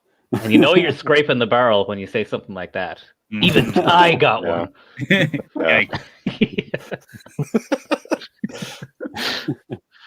Well, you probably saved Sairus, several hundred hours of, artwork. So, yeah, I was looking out for him. Didn't want to stress him out, But yeah, that was a huge boost right at the start because soon after that, we had enough. A few months after that, we had enough money to buy capture units and and then Bit Summit came around and we had enough money to do Bit Summit, all that kind of stuff. So yeah, when we say we owe everything to Rich, not everything, but a lot of it, it's like we mean it. He was gangster money, as Russ says it in the chat. Gangster money. Also, as Ty would usually say, what James Allen said in the chat. Ty? Damn it. Thanks for the money. Yeah, there it is. Yeah, we should say that less sarcastically though this time. No, seriously. Thanks for the money. I did since downgrade since I moved to a more expensive place out. since then. Get out. Right. Yeah. Don't worry, the Famicast itself has downgraded, so it's Yeah. You Been all tracks. downgraded, but you're still like the the highest contributor by a long way. So we appreciate that. Oh yeah, we need to get. Oh, Rich, have you decided if you want the pint glass or the mug or the T-shirt? Have you decided that yet? When I was making this tea earlier, I realized I only have one of these mugs still. I used to have like 3 or 4, so I don't know what happened to the other ones. But yeah, I'll take another mug. Okay. You should I have even 4, have 2. shouldn't you? 4 seasons worth of mugs. Yeah, I don't. One might be at work. I don't know. Should check there. But I'll take another mug. Product placement. I like it. Right. Yeah, 5 seasons of the Famicast. This is the guy who has all 5 of them. I've only got 1.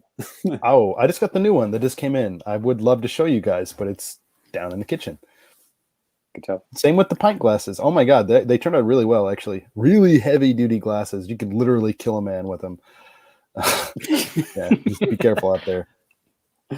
Okay, right then. So, oops, sorry. I'm a little suspicious of anyone who says, "Oh yeah, I've got these great weapons." This is Jonathan Metz. Back in. Johnny's back. Yeah. Johnny wanted to say something. Hold on, Johnny. Can you just wait for a sec? Sairus wanted to say something. Yeah, I was going to make a cutting remark about how suspicious it is that he doesn't want to show us those pint glasses that he claims can kill a man. And it's like, oh, they're downstairs. I can't show you right now, though. Well, Like, probably noticed smeared in blood and. I didn't say they can kill a woman because I don't think that's possible.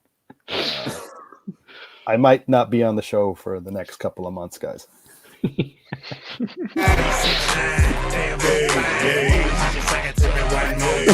Wrap it up, Danny. Okay, so yeah, that is the end of the Famicast 10 special segment. But maybe not. But let's just pretend that it is. That's all we have for now. I think we've talked about every single aspect of the show that I can remember. Talked about every single friend of the show. So yes, just to wrap it up. Thank you guys for supporting us for 10 years or however long, insert number of years you've been supporting us or listening to us. We appreciate it, whether it's 1 year or 10 years. Yeah, if you've been listening for 10 years, we like you a little bit more. But yeah, but still, we like you if you're listening. Thank you so much. Danny. Yeah. Time to wrap it up. Yeah. So, I mean, we did have some, feedback from you guys on YouTube and Twitter and stuff like that. We're going to say that for next time. Obviously, thank you guys so much for sending off in the chat, the live chat and stuff like that. Mark Harrison. Comment about Brian, hey, much love for Brian, wonderful human being, absolutely. Brian definitely is missed, pillar of the Nintendo community, just all around awesome dude. Russ, Liam, he's got a great podcasting voice, very jealous. Yes, actually, I wanted to, we didn't mention this, James, but maybe we should just mention it that for our patrons, actually Russ and James Allen, all on the guidance of Russ. Oh, God forbid. No, but they put together a Patreon-only podcast made by the fans, for the fans, and for us, too. And it's called Famicast Friend Codes. They just did the first episode. It's released right now. I listened to it, and I was talking to James before, I think right as it was released or something. I said, man, usually I listen to about 20 minutes of a podcast a week, so it usually takes me months to even finish, one episode. But, I just kind of sat down on Saturday night after my wife went to bed, just kept drinking and listening to their show. And man, what a good time. That was really fun. That was a really fun listen. And yeah, it was kind of almost like a Games That Made Us mixed with a interview kind of thing, right? Yeah. There it is. Famicast Friend Codes. Episode 1. Completely unauthorized. Right. But we published it anyway. Yeah, so that was a lot of fun. I'm really looking forward to more stuff from the community and stuff like that. And yeah, James Allen says, hey, drinking is the only way to get through it, Danny. No, absolutely not. It was a lot of fun. I was just having so much fun listening. I think I went to bed at 2 a.m. I think I had 20 minutes left, and I was like, okay, I gotta fucking go to bed. Really enjoyed it, guys. Thank you guys so much for that. 2 hours 47. Yeah, that'll send you to bed. Yeah. Late. It's like half the length of a regular Famicast episode. Right. This Oh one. boy. Oh yeah, we're actually approaching the same amount of time with this episode. Yeah. Holy shit. Yeah. But yeah, we're just gonna go ahead and cut it short here. Well, short. We're gonna cut it. Just cut it here for today. 3 hours. Yep. Short. Yeah. Obviously, Sairus and Rich, thank you guys so much for coming on. We really appreciate it. Thank you for your support over the years, Rich, and Sairus. Thank you for the bandanas. That's about it. That's Yeah. it. So one contribution that you had. No, man. Thanks for being on the show all the time that you have, man. Just I miss getting to talk to you like this and stuff. I know you're busy with life and stuff like that. But dude, you're welcome anytime. Rich, you still owe us some money, so you better think about that before you ever show your face again. You got me. No. Actually, Sairus, one of the biggest regrets is not having a Famicast bandana, right? Oh. Surely. One of my biggest regrets. Yeah. I don't know about you guys, but Yeah. We should have done that as a special reward just for Sairus. yeah, I'm surprised Yeah, I that- never made one. Now that you mention it, I'm like, I could have just painted one. I've got a bunch of hand-painted bandanas here already. So, Nice. That, All right, that I yeah. would have accepted. yeah. Yeah. I gotta get working on that. That's a good idea. Yeah. Anyways, let's just go ahead and close out the show. Give out our Twitter handles and stuff like that. Chris Blackstone, hey fellas, am I late to the party? Yeah, maybe. That's okay. Thanks for popping by, man. Hope you enjoy watching it again, later, or listen to the audio version. But yeah, for those of us, let's go ahead and give our Twitter handles, and we'll go ahead and bounce out of here for today. If you want to follow me, you can follow me at DannyBiv, DANNYBIV. God, what? Okay, sorry, I don't even know what I'm saying anymore. James. Holy shit. Danny just forgot his Twitter handle. That's the first time. Yeah. So yeah, I'm at FamiComplicated. Ty. Oh no, it's this way. Ty. Huh? Super Cat Drugs on Twitter. Wait, Sorry. what are you doing? Why? Towards Cyrus. Oh, no. I think everyone has a different layout or something. You can find me at Cellsci, CELLSAI. Rich, do you have anything you want to plug or anything like that? I would plug another podcast if that's okay. Oh my God, how much are they paying you? No, I'm just kidding. No, yeah, go for it. I've been listening to The Thirsty Mage, which is another NWR adjacent podcast that focuses on RPGs. So if you like RPGs, check them out. We'll accept it. We'll accept that. Friends of the show. It's okay. Yeah. No, I've heard the crossovers with Talk Nintendo. Fun times. Times. Yeah, they do that. Cool. All right, guys. Well, I'm going to throw something up here on the screen, and then we will get out of here. But again, thank you guys so much for listening, not only to this episode, but all the episodes that you guys have. Thanks for the support. We really appreciate it. Here's to 200 more. May God help us. Looks like we made it. Yeah. All right, guys. Thanks for joining us, and we will catch you later. Peace. Peace out. Peace.